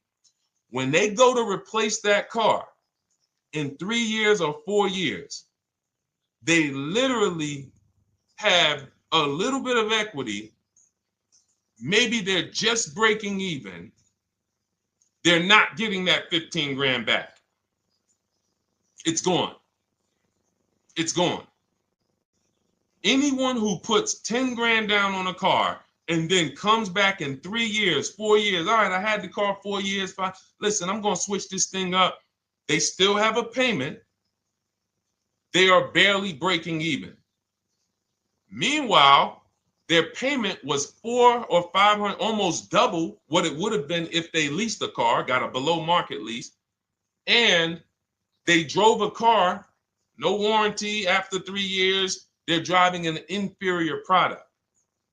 So if it sounds like I'm here to destroy people from purchasing who are not keeping their cars long term, that is the goal. Because as long as you are buying cars that you're not keeping 8 years and you buy them, you turn around and you replace them, you are going to continue to spend way more money than people getting below market leases like Ken and like a lot of other people I'm going to show you on the stream. Lots of other people. Look, dealer American Senior Benefits Plan. He's enrolled with us under his company name. Dealer MSRP on this car was $36,300. 2025 Kia Sport X line. MSR, boom, boom, 561. Monthly payment is $400. Use the system back and forth. Got $400 a month on a 2025 $36,000 car. Once we put our taxes and fees in that would be a $700+ payment. $700 payment. He's paying $400. And y'all wonder why people are losing cars. $300 more per month to drive the same car? It's ridiculous. Imagine somebody like you, when you learn, now you're pulling up. I'm going to tell y'all one more story, and then we'll go into some more questions, because you might not remember what I'm saying. So those of you who have the book, you got this for the rest of your life. But you will remember, hopefully, a story. I'll tell you about my neighbor. So my neighbor finds out that I'm into this car business and that I educate. And he said, hey, Deshone, I was watching some of your videos and I come across this 8-year rule that you teach. And his wife had actually had a Kia Telluride. Popular vehicles, probably been one of the most popular SUVs, that the Palisade, since 2007, 2019. Super popular vehicles. People were charging $5,000 over sticker for them during the pandemic. People were paying it. We were getting them at discounts. Now, his wife totals the truck. She has an accident, totals the truck. She's fine. Truck is totaled. He was financing it. He said, Deshone, I see this 8-year rule thing, man, and I don't keep my cars 8 years. I said, okay. He said, so I'm thinking I should, like, you're saying I should be shopping for a lease on my next one. I said, exactly. I said, make sure you get multiple offers, because if you just walk in and say, hey, work me up a lease, they'll give you the same payment you had on the purchase. And then they'll tell you something ridiculous that they want you to believe, like, hey, the lease is the same price as the purchase, so you might as well just purchase it. And people believe this stuff. Now, I said, you get multiple offers, stay at home. He calls me, he says, Deshone, I got the new version of the Telluride, new. I'm paying $479 a month. He's $497, and then he said, I think he put down like $1,000, bring it down to $479. $497. He was just paying $800. Do you think anyone can tell him anything about leasing? He's pulling up in the same exact truck. In fact, the newer version. He knows he wasn't going to keep the car long term anyway. He's not going to pay it off and then keep the car and have a paid off Kia Telluride for 10 years. That's not what he does. He keeps them 3 years, 5 years, 7 years, and then he replaces them. So why is he paying $800 a month for years, no warranty, when he could be driving brand new ones for $497 a month, problem free? But as I said, some people are determined to pay more. But the people who, once you get this leasing thing, if you're not keeping your cars, it will change your life. Now, again, I got a car I'm purchasing, we're keeping it. Anything you are buying, keeping 8 years, forget about leasing. It shouldn't be a thing. Who keeps their cars more than 8 years? Let us know. You're an 8+ year person, let us know. In fact, I don't even want to ask, who has a car right now that they've had more than 8 years? And then we'll answer. I want to get Kathy's question too. And then let's get some purchase questions. Let's get some used car questions. Let's get some bank financing questions. We do it all here. But one of the most misunderstood subjects is this leasing thing, and it is costing you guys thousands of dollars every year. And you're driving old cars with no warranties, paying high payments on them because somebody told you you should be purchasing cars. I'm here to tell you they owe you money. They owe you money. All right? So who has a car right now that they've had more than 8 years? Let us know. How many years have you had it? And by the way, for those of you who just joined, this is our Tuesday, May 6th live. We are live every Monday through Thursday at 12 noon Eastern time. So for those of you who are here catching us live, that's when we're live. We will rebroadcast this and replay this show throughout the rest of the day for those who could not catch it, or if you had to jump off, go back to work. You're like, oh, I got to go back to work. You can catch it on the replay throughout the day. But we are live Monday through Thursday at 12 noon. So welcome to the people who are here. EJ, driving a lot of miles does not matter. Let me break this down for you. So right now, let's go to somebody who else has a lease. Let's look at, because who's heard with leasing you can't drive too many miles? Who's heard that, right? Type me if you've heard that. Let's go. Type me if you heard that. Come on, where's the locked in people at? I see Kathy, I see EJ, I see DJ Ant Nice, I see XP. All right, I see Mr. Slim. Welcome to the community. I see Rhonda. All right, where are the locked in people? Instagram, where we at? Locked in. All right, dang, I see you. Jamel. All right, perfect. So, Sherry, I see you. Sherry Baker on TikTok. So you've heard, oh, you can't drive a lot of miles with a lease. Let's be clear here. You choose the mileage on your lease. It's not selected for you. In fact, the only time it is selected for you is if you don't realize you choose it. That's the only time they're going to choose your mileage for you. If you go in and you do something like, hey, work me up a lease deal, they're probably going to work you up a 10,000 mile a year lease deal. And they're probably going to say, hey, you need $3,000 down, and this is going to be your payment. And next thing you know, it's a high lease, and it's just terrible. Happens all the time. We tell people how to quote us. First payment due at signing, taxes and fees in the payment. So now let's look at a lease, and let me show you what it would look like. So this is Val Boss Lady.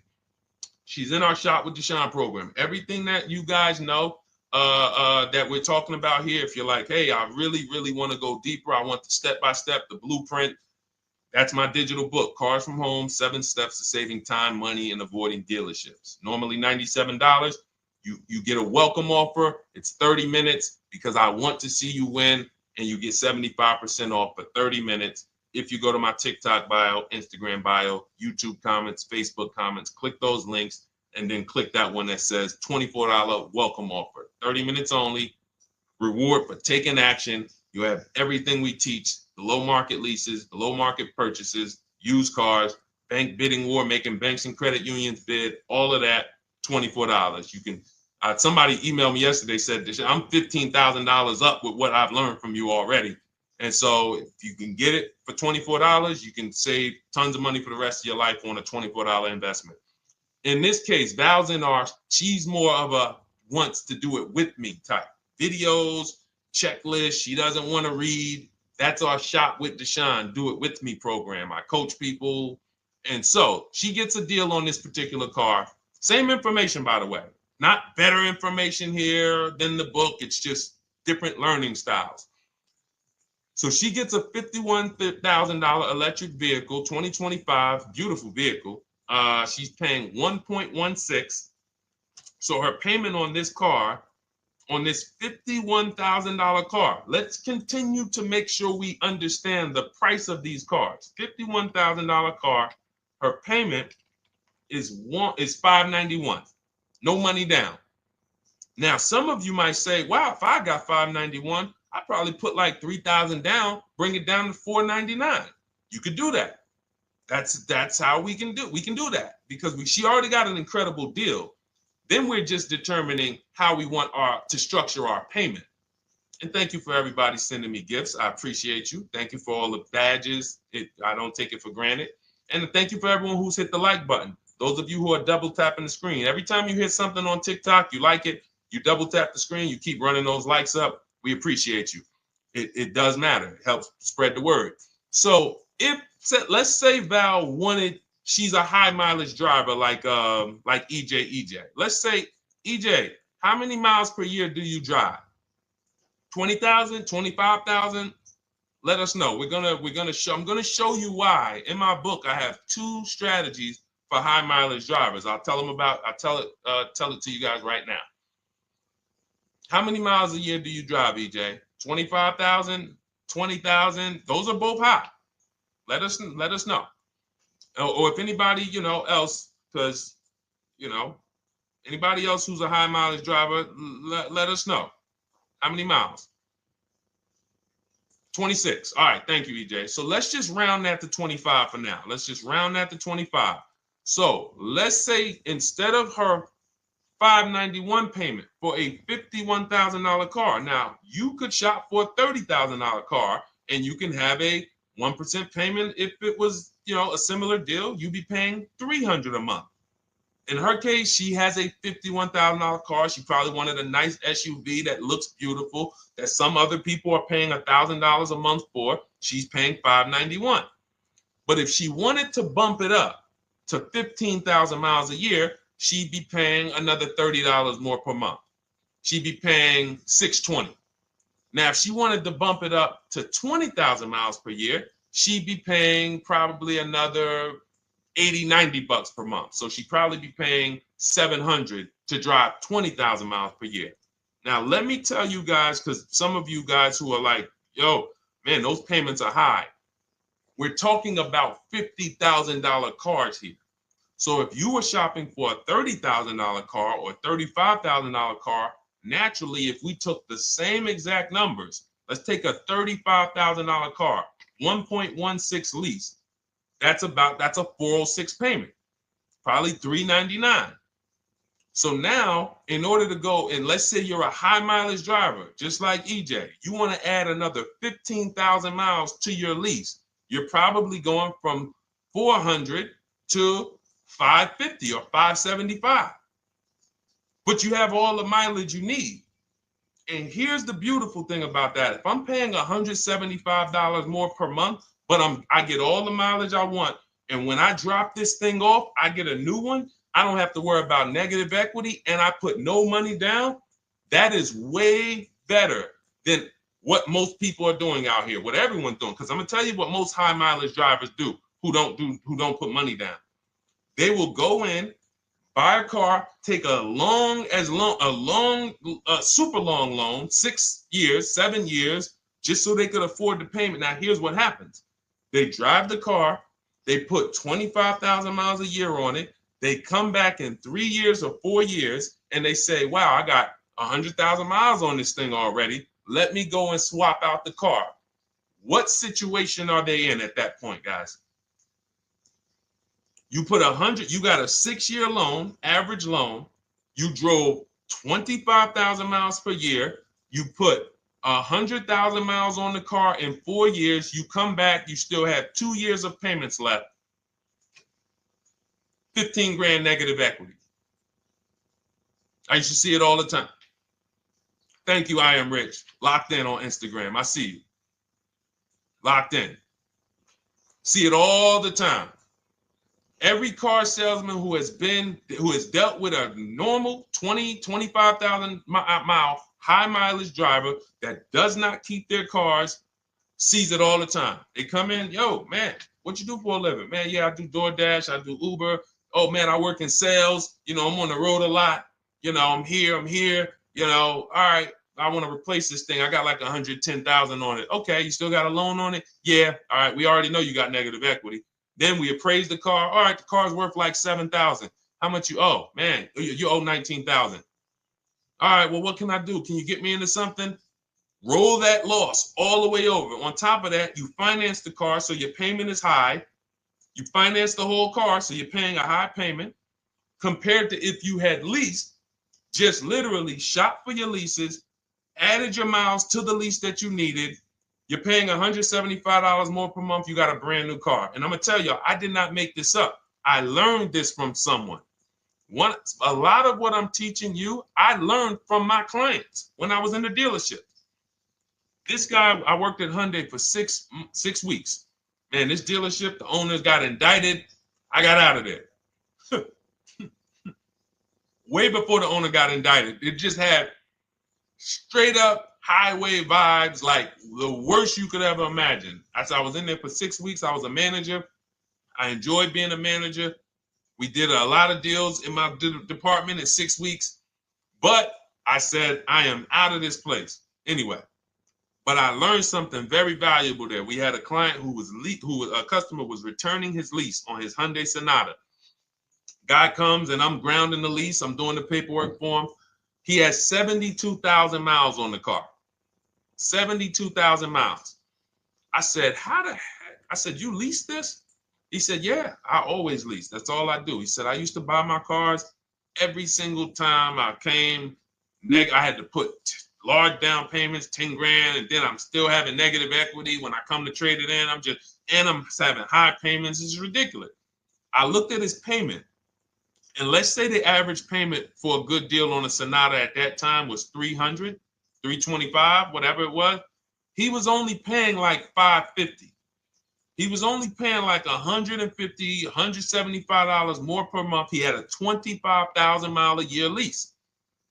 And that's what he did. I drive these cars. I'm on the road. Boom, boom, boom. I change my tires. I do my maintenance. 3 years.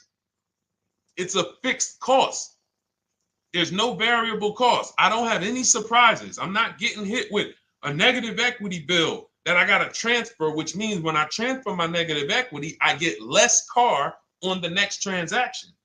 Because if I got to bring over 15 grand of negative equity, that's probably 300 a month that I'm paying for my old car when I get my new car. So if my new car was 400 a month, but my negative equity is another 300 a month, I'm getting less car for my money because now I got to take all those losses and bring them over to my new car. This is high mileage drivers and people who don't understand leasing. That's why you're losing so much money. And when you just flip the switch and realize Deshone is not talking to me emotionally, I am not talking to you about never do this, never do this, like these other people who say this, do this. This is how you buy a car. They never talk numbers. Y'all notice that? You notice that, right? You never hear them talk numbers. It's always never do this, always do this. This is the worst way to do this. This is the most expensive way to do this. This costs you the most money. They never talk numbers, though. That's why everything I do is to show you the numbers. Thousands of transactions since 2006 in the car business, helping people the last 4 years all around the country. This is the numbers that they might not understand. So if you're not keeping your car 8 years, it does not matter if you drive 20,000 miles a year, 25,000. You should be looking at a high mileage lease. Or my second strategy for high mileage drivers is this, because some of you want a nice car. This is for my people who you're like, man, Deshone, I'm on the road. I got my car that I do my work in. I kind of, slep it around. I don't really want to lease something and then put, that wear on it. I got stuff. I'm throwing bags in the back, whatever it may be. There's a strategy we created called 2 cars, 1 payment. And what will happen is your first car will be a purchase. And if you have an existing car, you're going to keep that. So let's say you have a car now, you're driving a lot of miles, you're doing your 25,000 miles a year. You pay that car off.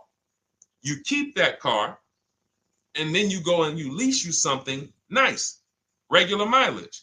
So you might get a 12,000 mile a year lease, and then you drive 12,000 in your mileage car, 12,000 on your nice car.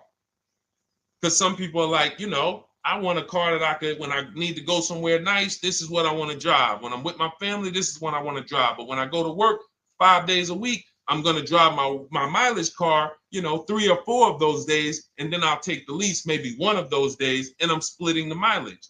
You still have 1 payment. It's low. And then every couple years, you replace the mileage car or you replace the lease car, and depending on when the lease is up. But you want to keep that, and that mileage car should be something that will last.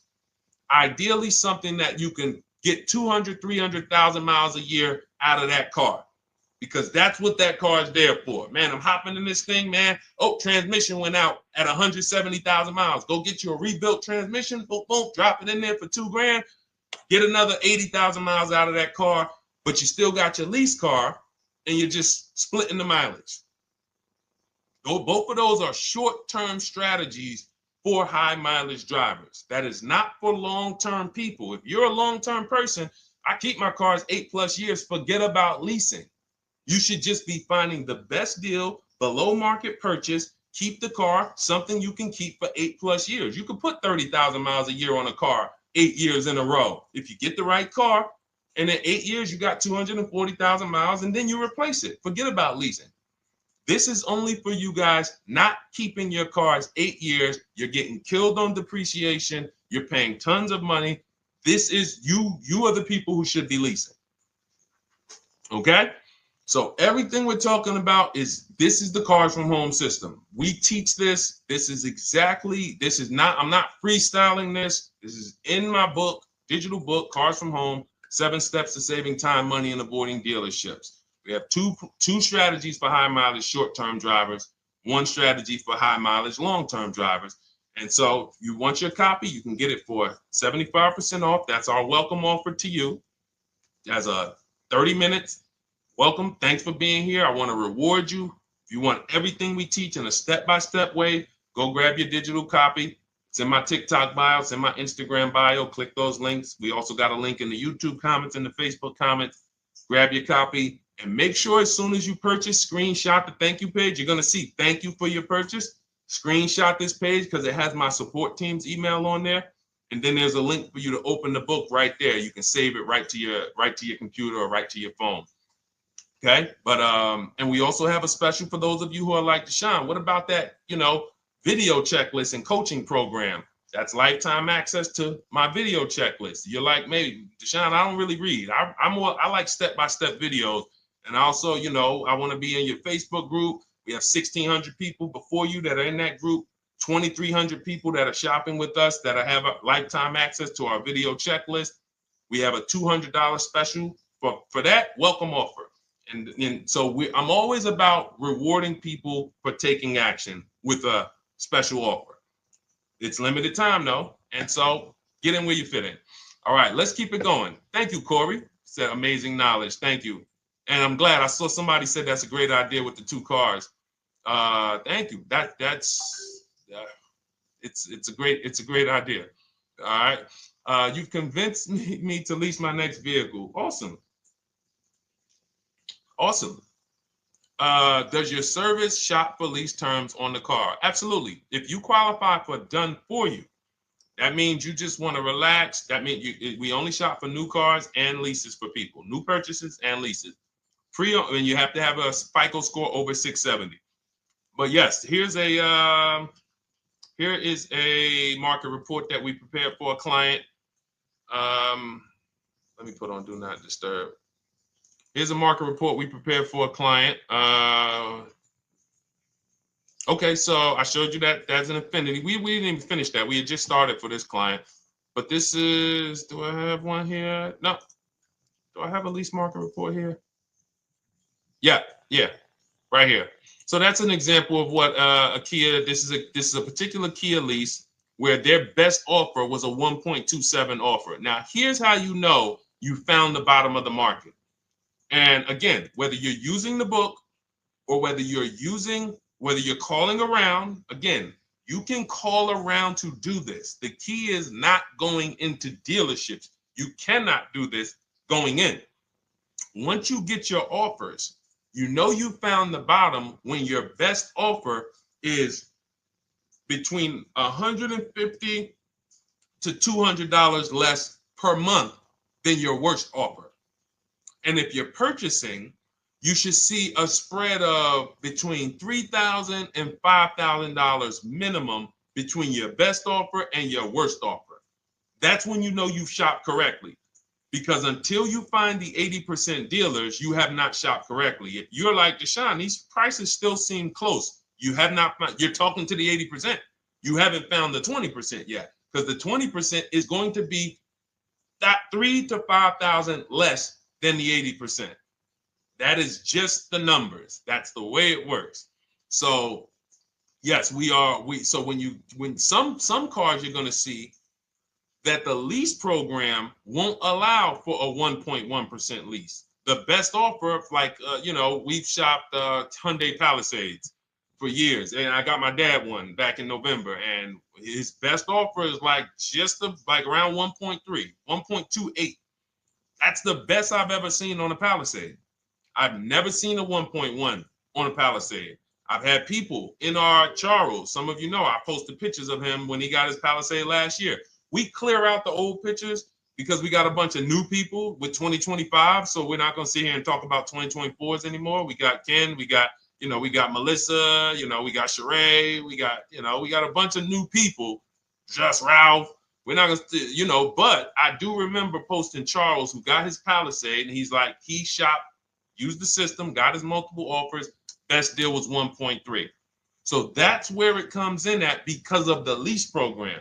That dealer is already taken off to win the bid, probably taking off $5-6 grand. But if they don't have more rebates and more incentives and a better, then it's not going to lead to a 1% lease. So the 1% leases come from major incentives. Maybe sometimes they have too many of the vehicles. They want to move them. Lots of bank support. But what I tell you is you should be looking for between 1.25 and 1.5.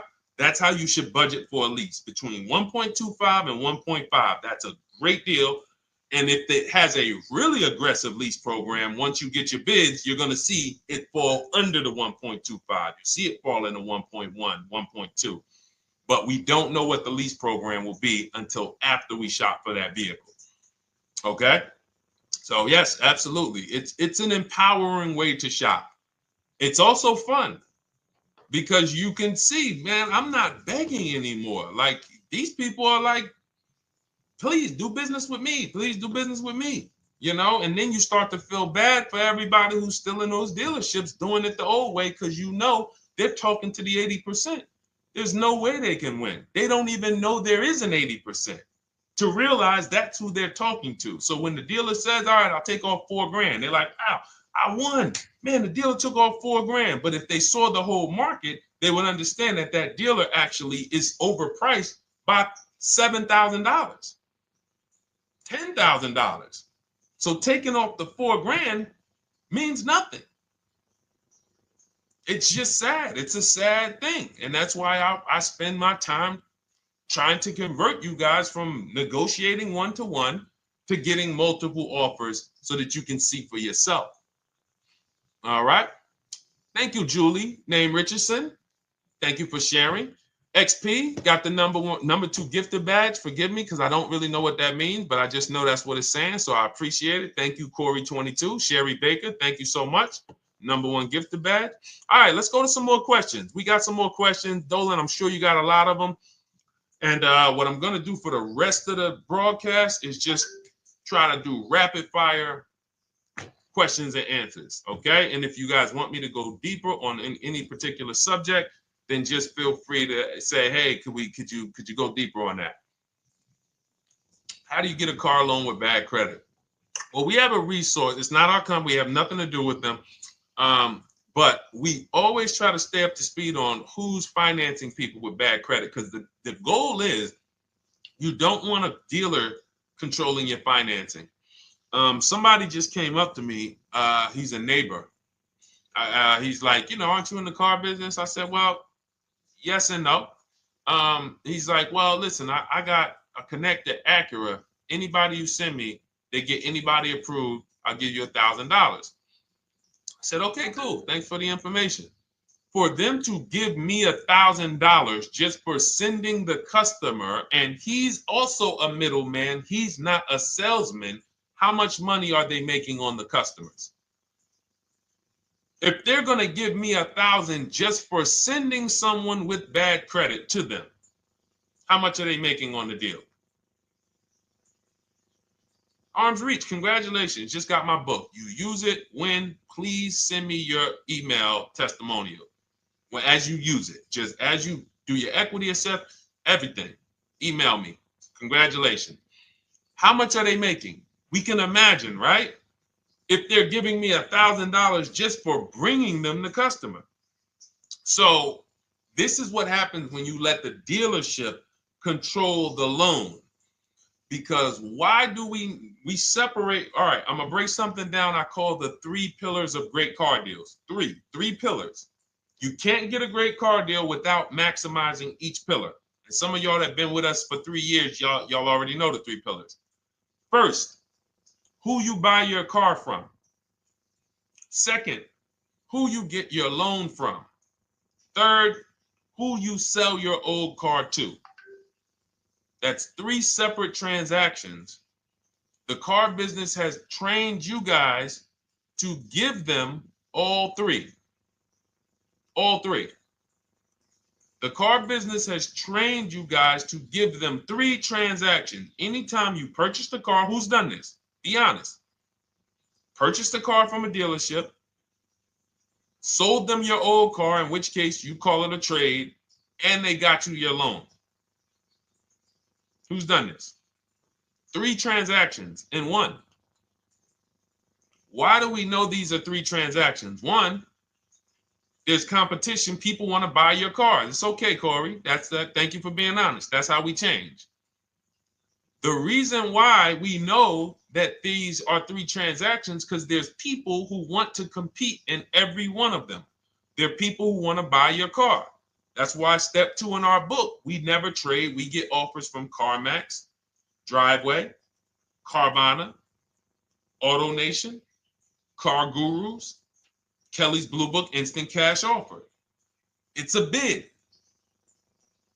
We just had someone sell their lease. Miss Hickman, she sold her lease, made $4,700 selling her lease. CarMax won the bid.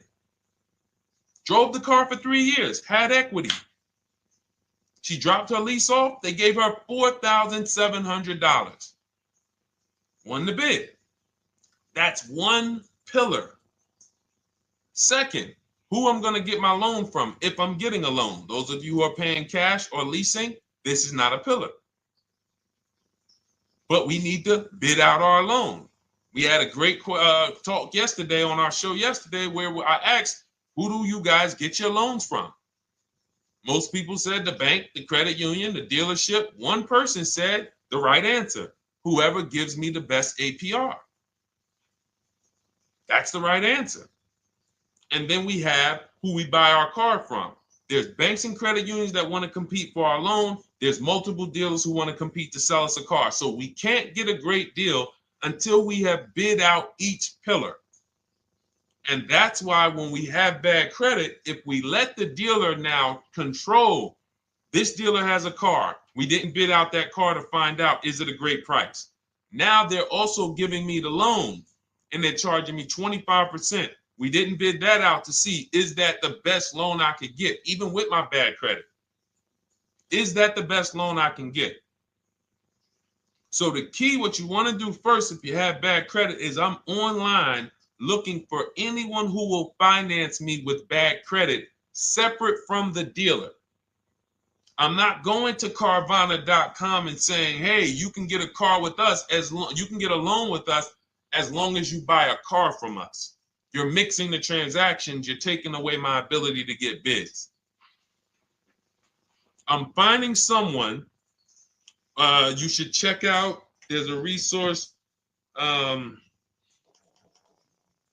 Oh my goodness, what's the name of the company? It's in my book, but I want to give it to you.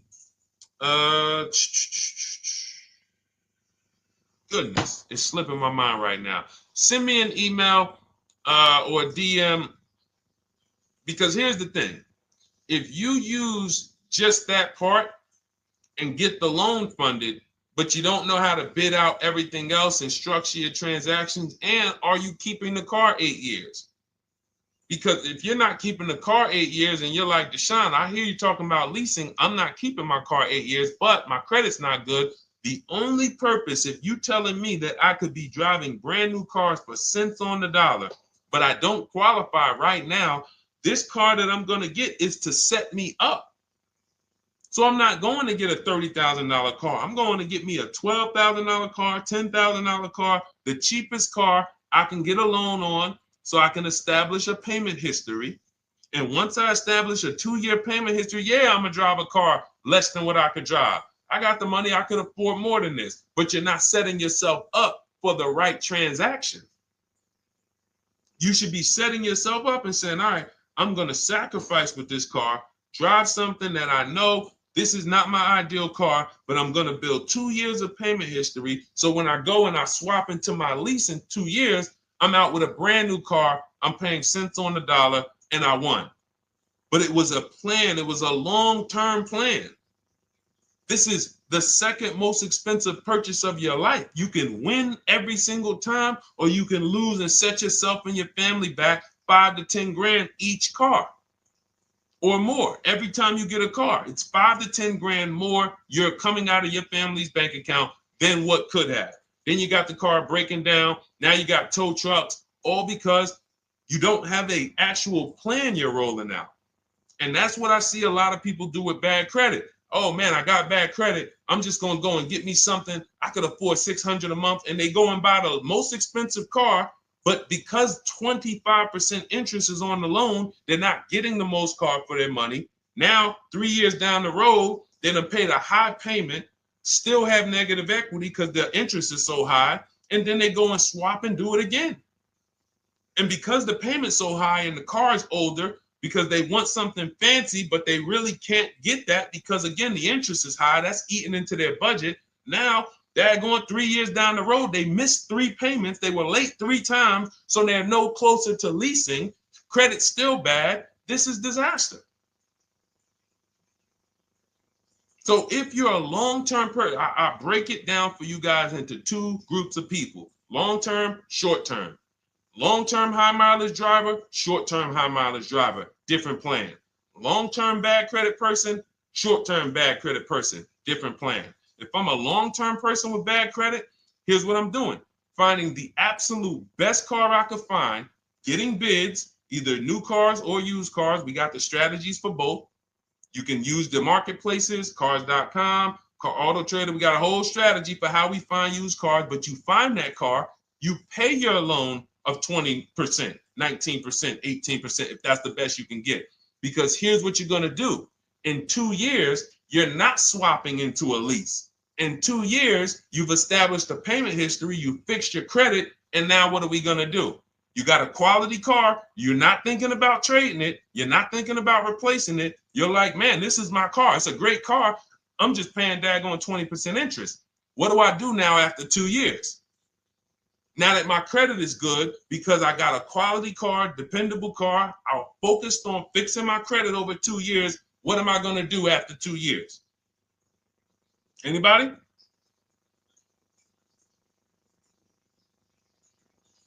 Thank you, Arms Reach. Refinancing the car. Exactly. Exactly. So that's the bad credit long-term strategy. Great car, dependable car, car's not going to break. This car is going to last me 10 years. Right now, when I bought it, 20% interest rate. That was where my credit was. But I worked on my credit. Boom. I'm a 690 now. I'm a 720 now. I'm refinancing that into a short-term, into a shorter-term loan, and I won. Pay this thing off, and I'm going to keep it. Nothing to talk about leasing. Leasing only comes into play where the 8-year rule is concerned. I'm not keeping this next car 8 years. I should be setting myself up to lease, or I should be leasing. That's how I'm going to save the most money, keep the most money in my bank account, have the best car. Not even close. Not even close. All the wins for the purchasers are after 8 years. People who are like, man, Deshone, I got a car, man. I had this thing 12 years, man. It's been paid off for 6 years. I ain't had a payment. I love it. Long-term purchaser. You won. You won. Who's in that situation? Who has a car outside that they've had for more than a decade? Paid off. You can give it to your son. You can give it to your daughter. It's an extra car. That's purchasing. That's the wins. That's what we call the reward stage of purchasing. But you got to get there. All right. All right, let's go. A lot more questions. We got probably another 20 minutes we'll stay on, so let's keep it moving. But again, Lend Buzz, that's the company. Lend, Lendbuzz. They started, I started seeing them about 18 months, 2 years ago, and they were loaning to people with, international students, people who didn't have credit. You want to try to find a place that will fund you independent of the dealership. That is what your goal is at all times. Independent of the dealership. Here, you qualify based on your income and your credit. You qualify for $18,000. Go find a car now. That is what you want. You don't want people mixing the bank loan with the car and two pillars that they are controlling. We're controlling the price of this car. We're controlling your interest rate. We don't want that. Yep, exactly, Cindy. For those who just joined, this is our Tuesday, May 6th live. We do these lives Monday through Thursday at 12 noon, so you can tell your friends, family. We wanted to now come up with a constant and consistent time where I can meet with you guys. If you don't have, if you can't stay the whole broadcast, we will replay these throughout the day because sometimes people got to jet back to work. They're watching us on the lunch break. You can catch up on the whole rest of the show throughout the day, all the way up until tomorrow, and then over the weekend, we'll play a whole compilation of all the shows for people who really want to dig in and hear all the questions that we answered throughout the week on, Monday through Thursday. But if you want to join us live, set your calendar, set an alarm, meet us on any channel. We're on TikTok, Instagram, Facebook, and YouTube on the Deshone the Auto Advisor channels, 12 noon, Monday through Thursday. All right. Let's go. Next question, Dolan. All right. What are your thoughts on purchasing used versus new? It's a great question, Kathy. For me, it's a matter of budget and values. It's only a matter of values if you can afford both. So if you can get everything you want in a new car for your budget, everything you want, everything that you need, and you can afford it in a new car, you have the option to choose both. So it becomes a matter of values. In my book, I teach, are you a person who's like, I want to reward myself. I only get a new car every decade. I'm going to keep this thing 10 years. I want the latest and greatest. Therefore, I'm going to shop and get the best offer, get me a below market purchase. Because y'all notice I always put in a caveat of a below market purchase, below market lease. That's all we're talking about here with Cars from Home. That's all we're talking about. You need to, every purchase you make or lease you get, you want it to be a below market lease or purchase. So now, if I could afford both, is it I'm going to reward myself with a new vehicle, or do I have these other values where I actually want to knock 20 to 30 to 40% off the price to get even more for my money? So that's really up to you if you can afford both. There's no right or wrong there. It's a matter of, like I said, the values. Now, some of you once you look at your budget, I have a tool in my book and in our video checklist, the coaching program called the Perfect Budget Calculator. We invented this. So it's not on Google. You'll hear a lot of the stuff, almost nothing we teach. You're like, if you ever go to look for it, the 8-year rule. No one talks about it. We created it. This is our intellectual property that we created to teach you guys to create these boundaries, the rule of 72 and the 10th birthday, 1.5% rule for overpaying for leases. These are all things that are absolutely proprietary to Cars from Home. But one of them is this Perfect Budget Calculator. Sometimes when we're factoring budgets with most calculators, they don't include fees that we know dealers have. And I'm talking about legitimate fees, tax, documentation fee, motor vehicles. So we're putting our budgets together, but we always get caught out there. Who's had that happen? You got it all figured out. You get to the dealership, you bought the car, and they're like, well, what are you going to do with the fees? Because you got $3,000 in taxes and fees. And you're like, whoa, where'd that come from? Sometimes they're lying and sometimes it's legit. But none of these calculators factor in the fees and everything like that. So we created this Perfect Budget Calculator that does.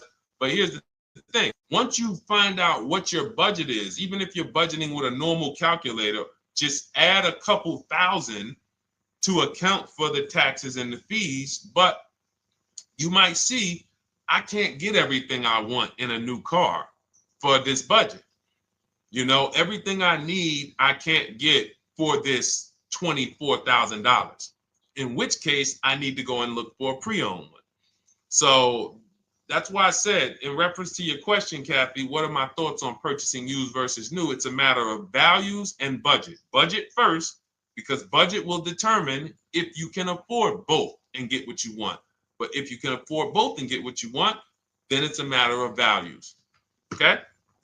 So again, everything we're going over is in my new digital book. It's called Cars from Home, 7 Steps to Saving Time, Money, and Avoiding Dealerships. It's 5-star rated. Thank you to everybody who has taken the time to rate it and review it on Goodreads.com. It means a lot. And we can't continue to get this information out without you guys. So we appreciate you. And you can get your copy instead of $97, you can get your copy for $24 as part of our welcome offer. So that's 75% off. If you go to my link in my TikTok bio, Instagram bio, the YouTube comments, and the Facebook comments, we have a link there for you guys. And you can grab it. It's a digital book, so you don't even have to wait. It'll be in your inbox by the time you jump off the stream. But make sure when you get it, you screenshot that thank you page, because it has my support team's email. Sometimes you may be rushing, you're trying to get back to the stream and you type your email in wrong. Also, as soon as you purchase, the link to open the book is right there. So it'll say open the book below. You can save it to your computer. but I would rather you get it for $24 than $97. Although we've sold a lot at $97 because people feel it's worth every dime. You're going to save thousands and thousands of dollars for the rest of your life using what's in the book. Your first transaction, you probably save $4,000 to $6,000 to $8,000 depending on the car. So $97 is great, but $24 is even better. All right. And for those of you who have a different learning style, you'll see in there, shop with Deshone. You're more of a do it with you person. Do it with me, Deshone. Okay. We have lifetime access to shop with Deshone, and I coach you personally for 6 months. So we jump on Zoom calls twice a month. And some of you who may qualify for done for you, just do it for me. If you qualify for that, we have a welcome special for that too of $300 off. So get in where you fit. And those of you who are new or you're like, Deshone, I like what you're talking about, but I still don't trust you. You can start with our free cheat sheets. So just start somewhere so that you can start to reinvent how you're car shopping. Magley, how are you? Oh man, of course I remember you. Following for years. You actually were following me from the time God blew me up on TikTok. That was 2021. So I absolutely remember you and I appreciate you. And yes, it's so good to see you. Absolutely. Absolutely good to see you. All right, Dolan, we got a couple more questions. We got time for a couple more. Let's try to go as fast as possible. The discount for the book is not working. It says time ran out. It's 30 minutes. I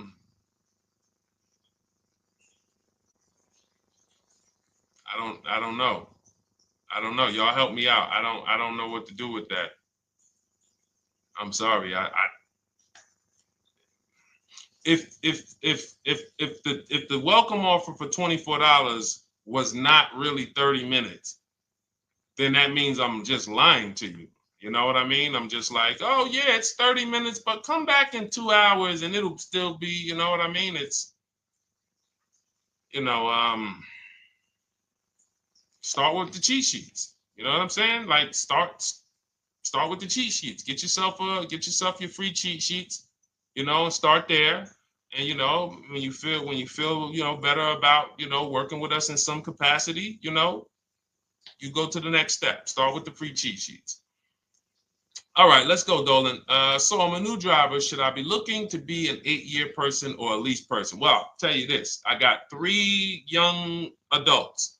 2 my daughter, my daughter who's 18, my niece who's 20, and then a young man that I, basically like a son to me who's in the Navy and he's 21. Well, he'll be 21 this year. So he's 20. Now, they all called me in the last 3 months because my daughter's getting her license. My daughter didn't call me. She's getting her license in the next, in June. And we've all talked about this.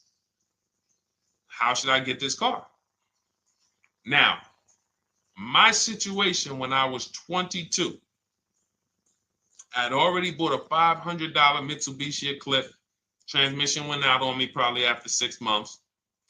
And then I bought a buy here, pay here car. This is before I got into the car business. I got into the car business, I was 22, working for Pontiac GMC Buick. So I get this buy here, pay here car. It was a quality Chevrolet Cavalier. I didn't know anything about cars, so I went to a local spot. They said, hey, put down this, just pay us $50 a week. So I did that. But 22, I had my daughter, and my boss says to me, hey, why don't you lease something?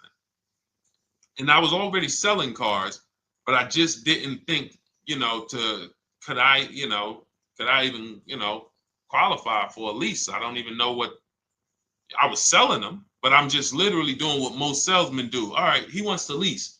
All right, what's the payment? Yeah, tell him it's this. All right, perfect. They said it's that. Oh, that's a little too high. All right, they said it's a little too high. All right, so that's what I was doing. I didn't really understand anything. That's most car salesmen. So I end up getting a Pontiac G6. I'm 22. I paid $256 a month. Now, it would have been less, but I didn't get a tier 1 approval because I didn't have, I think my credit was like mid sixes at that point. And you know, you really want to be over 670 to get most of the tier 1 approvals. But it would only raise my payment maybe 25 bucks. Wasn't a lot. Now I'm 22. I'm driving a brand new 2007. It's still 2006. 2007. I'm pulling up, brand new car, full warranty, $256 a month. At the same time, I have a friend, got a vehicle, Toyota, financed it, went in. She had, you know, we had our, she had a young child, a little older than us, maybe 1 or 2 years older than us. And then she goes and she purchases a car. $500 a month. She didn't get ripped. That's what a $20,000, $22,000 car costs. She got a Corolla. $500 a month. We're 22. Plus insurance. This is enough to break a young person, young family. I'm paying $256. She's paying $500. That right there. When I tell people that story, it's amazing to me how many people will say, Deshone, when I got my first car, my parents took me out. We financed this car. We financed this. I was paying $400, $500, $600 a month. Whether the parents were paying some of it, or they were paying some of it, or they were paying all of it. Thank you, Kathy. Appreciate you sharing. So this is what all of them, all three, well, 2 of them. I don't know about the young man.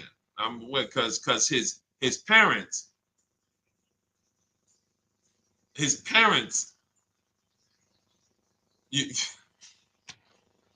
I'm not going to override your parents. And if your parents tell you that they think you should buy a used car or buy a good, then okay. But I'm just telling you, when you see my daughter and you see my niece pull up in brand new cars and they have low payments and they don't have to worry about getting stranded on the road, hey, call the tow truck. Do we still have a warranty on this thing? So I would be telling, again, 8-year rule. Because if I've had young people in their early 20s who are like, I'm not even into cars. Like, I'm going to buy this and I'm going to keep this car. Like, I'll keep it 8, 10 years. I don't. And I've had some people who they know when they get a better job, when they move to this, they're going to start a family. They're probably not going to keep the car 8 years. So it still goes back to the 8-year rule. Always. Always. Most young people, most people should be leasing their cars. That's how I did very well throughout my 20s. Praise the Lord, because I did not have high car payments. I didn't have cars breaking down on me where I had to be like, oh man, couldn't get to work today. Not many 20-year-olds, 23-year-olds are keeping cars 8 years. So when you're putting them in used cars, you're really setting them up for failure in a lot of cases, compared to if they were just leasing, getting look, because some people be like, wow, are $300 car payments still out there? Oh yeah, they're still out there. Just you just are shopping for the right car. I know India had her look, Rosalie, she's in our Done With You video checklist and coaching program, like Cars from Home. She's, you know, this is our Facebook group she's commenting from. 3 vehicles she got, all for her sons, all of them. A Nissan Rogue, $399 a month. That's a $36,600 car. She got a Mazda CX-30. That's a $28,200 car. Payments $339 a month. $339 a month. And then she got a Mazda CX-50 for her other son, $40,000. On top, we haven't even talked about the equity and leases and selling leases and, you know, really maximizing the equity, because she said she got $6,700 selling 2 of the old leases. $6,700. Drove the cars for 3 years, had equity, bid it out, sold 2 of them, $6,700. You're probably like, Deshone, I didn't even know you could sell a lease. My question is, how much has that cost you? So when you're looking at investing in anything we're doing, be it my book, be it Shop with Deshone, our video checklist and coaching, be it our Done For You program. One thing that we do covers everything. Your first deal, if you're moving, you're gonna be like, shoot, I got everything I just invested back times 10. That's what we hold ourselves accountable to. Just her equity alone, she made $6,700 selling 2 cars. Didn't even know I could sell leases, and I just put $6,700 in my pocket selling 2 leases. Whoa. So $300 payments. Those would be perfect cars for young people. $339, that's with no money down. Imagine if she wanted to put another $2,500 down, bring the payment down to, $275. This is the way to be moving. And those of you who are getting this, are you getting this? If you're getting this, type some dollar signs. Who's getting this? Who's getting this? Type dollar signs in the chat. Who's getting it? Let's go. Who's locked in? All right. I see you, Mario. I see you, Dane. I see you, Terry Carter. I see you. Who's getting this? Who else is getting it? Who else is locked in?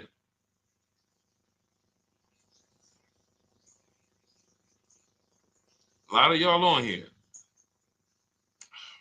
Listen. I see you, DJ and Nice. I see you, Arms Reach. And I can tell the people that's locked in because they be like, all right, Deshone, you said you're here for 90 minutes. I know we got about 3 minutes left. I mean, I'm hanging for this whole thing. I don't want to miss anything. Shout out to the people that are locked in. All right. Go ahead, Dolan. Should the out-the-door price include your trade? First of all, that's a curse word. All right, we're going to go back to that because I got out of saying that for a while. We do not trade cars. So you probably just popped in maybe about 30 minutes ago on the stream. We were talking about the 3 pillars of great car deals: who you buy your car from, who you sell your car to, who you get your loan from. You in order to get a great deal, a below market deal, you must get a great deal from each one, which means you bid out each one. I bid out, got multiple offers for who I was going to buy my car from. I got multiple offers for who I was going to get my loan from. I got multiple offers for who I was going to sell my car to. I bid out everything, therefore I got my great deal. If you bid out this, but you don't bid out this, and somebody you get an interest rate of 7.1 when you could have got an interest rate of 5.2, you lost $2,000.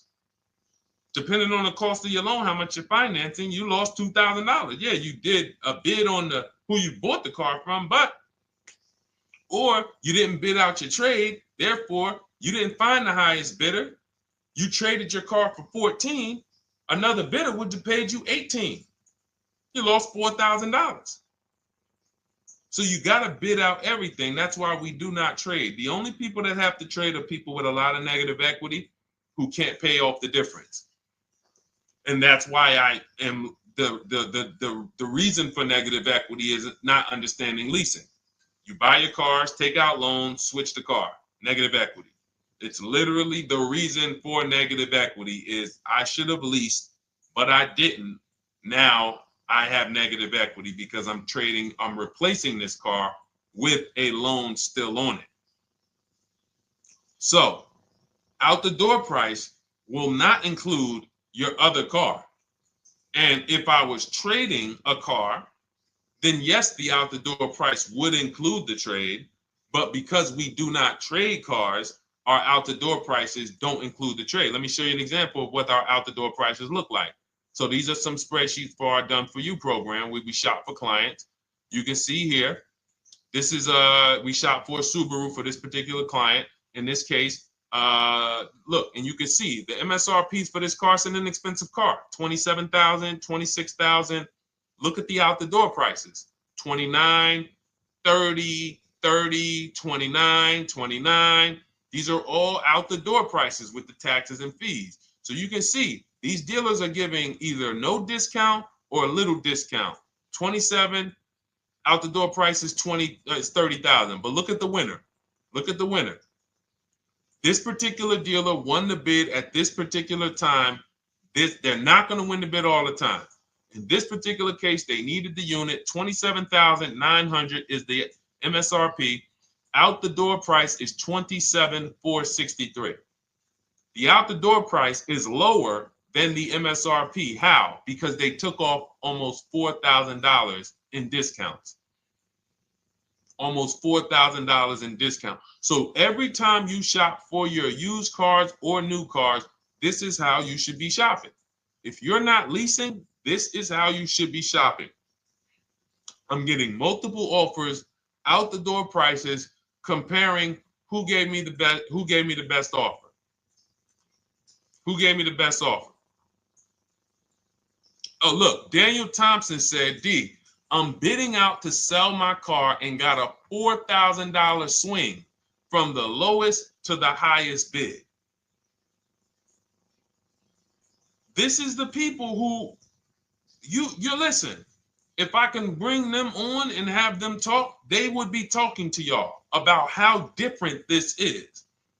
I didn't bring you here on a Tuesday afternoon, or you're not watching this. If you're watching the replay later on Tuesday, or maybe, Wednesday morning, we go live at 12 noon, Monday through Thursday. So we replay the show just for everyone who missed it. You can send all your friends, family, go to Deshone the Auto Advisor's pages, watch the replay from today's show. But they know this is, I didn't bring you here to talk to you about hundreds of dollars. We are talking thousands of dollars at all times. There is never anything that we talk about that is hundreds. Let someone else talk to you about how you can save a couple hundred more per month. We might be talking about hundreds per month. That might be the only time we're talking about hundreds, $200 per month. But other than that, which equals thousands. We're not here to figure out how we're going to save $50 this month. No, this is big, huge money. So thank you, Daniel. Thank you for tapping in with that information. So, all right, listen, guys. Everything we teach is in a step-by-step format, because when it's not step-by-step, you'll get overwhelmed. When it's step-by-step, you can challenge yourself to stay right on this step, check it off, move to the next step. Check it off, move to the next step. Step 7 in our Cars from Home process is delivery. Step 6 is paperwork. Step 1 is the most important question, which is the 8-year rule. It's literally called the most important question. 8-year rule. How many years are you keeping the next car? Step 2 is the equity assessment. That's why you heard Wendell in his book testimonial. He said, I just completed the equity assessment and we got 30% more than the book value. Bidding it out. He said, I'm about to move to the next step. So everything we teach is step. Step 3 is deal structure, where we budget and we see, all right, how much car can we afford? What does a good deal look like? Step 4, we go shopping, which is choosing what we want. Shopping, looking, doing. We're not buying it. We're shopping the market. We're test driving. We are literally choosing what we want. Shopping, enjoying shopping. Step 5 is multiple offers. That's when we're in talking to dealers online, getting offers, getting bids. Step 6 is paperwork and protection to make sure that the offer we got is legit. We tied it up. Paperwork is right. We go over extended warranties, tire and wheel, maintenance plans. Do we need them? Key protection. Do we need any of this stuff? And step 7 is delivery. It is a step-by-step path. That is how people win. They're not coming into some college to learn how to be a car salesman or to learn everything I know. No, it's a path. So if you want the blueprint in book form, that's my digital book, Cars from Home, 7 Steps of Saving Time, Money, and Avoiding Dealerships. Normally $97, part of our 30-minute welcome offer. You can get yours for $24 in my TikTok bio, Instagram bio, the YouTube comments, and the Facebook comments. Click those links and then click the special $24 welcome offer. It's good for 30 minutes. And you'll save 75%. If for those of you who are like, Deshone, what about that video checklist? That is our Shop Done With You program. Cars from Home, done with you. You get lifetime access to everything we teach, all our below market videos, and it's short videos. I want you guys getting cars in 90 minutes. 90 minutes. Not shopping. The shopping might take you longer. Deciding what you want, you might be doing that for 2 months. But once you decide what you want, I want you to be able to get below market deals in 90 minutes. That's how I do it. We're not hours and hours to get these car deals. Some of these deals we make in literally 45 minutes over a 3-day period. So that is how we do it. And you'll have access to our coaching program. We do Zoom calls twice a month, first and third Wednesday. And you have a Facebook group with 1,600 people in it that have come before you in the last 3 years. And then for those of you who qualify for shop with done for me, just do it for me, Deshone. New cars, new cars and leases only. Credit score has to be over 670 FICO. Book a call with our team. Let's see if we can help you. All of those have welcome specials. The book is 75% off welcome special. Shop with Deshone is $200 off welcome special for 48 hours. And done for you is $300 off for 72 hours. All welcome specials for people to say, all right, I'm taking action. I'm going to take advantage of a lower investment for taking action immediately. And for those of you who you're still new here, you're like, Deshone, I like the information, but I need to get, can I get some free advice first? Let me test out some free advice. You can, of course, go download our cheat sheets, and that's there as well. All of that is in the Cars from Home Toolkit. So always a pleasure. We will be back tomorrow, 12 noon. Please mark your calendars, tell your friends, bring a friend, and we'll continue to, we'll continue to do what we do and try to make sure you guys have everything you need to win every car you get. I want you sending pictures with the numbers. You know you've done it right when every car you get, you have pictures with the numbers. You know people who purchase cars all the time, all post their pictures. Hey, had to upgrade. Oh, just got this. Hey, had to treat myself. Oh, watch it now. But you never see the numbers because they really are not confident in the numbers. They don't want to talk about the numbers. Everybody who shops with us, whether you're getting our book, whether you're using our stuff, and sometimes people who they piece together my social media videos and they'll get it done. But they are sending the numbers. Look at what I paid for this car. Not only did I get a great car, but look at the deal I got on the car. That's when you know, all right, you understand this thing. All right, have a great day, y'all. See you tomorrow. And if you couldn't make the whole broadcast, feel free to watch the replay. We'll be replaying it throughout the day until tomorrow's show. All right, have a great day, y'all. Thank you. God bless you.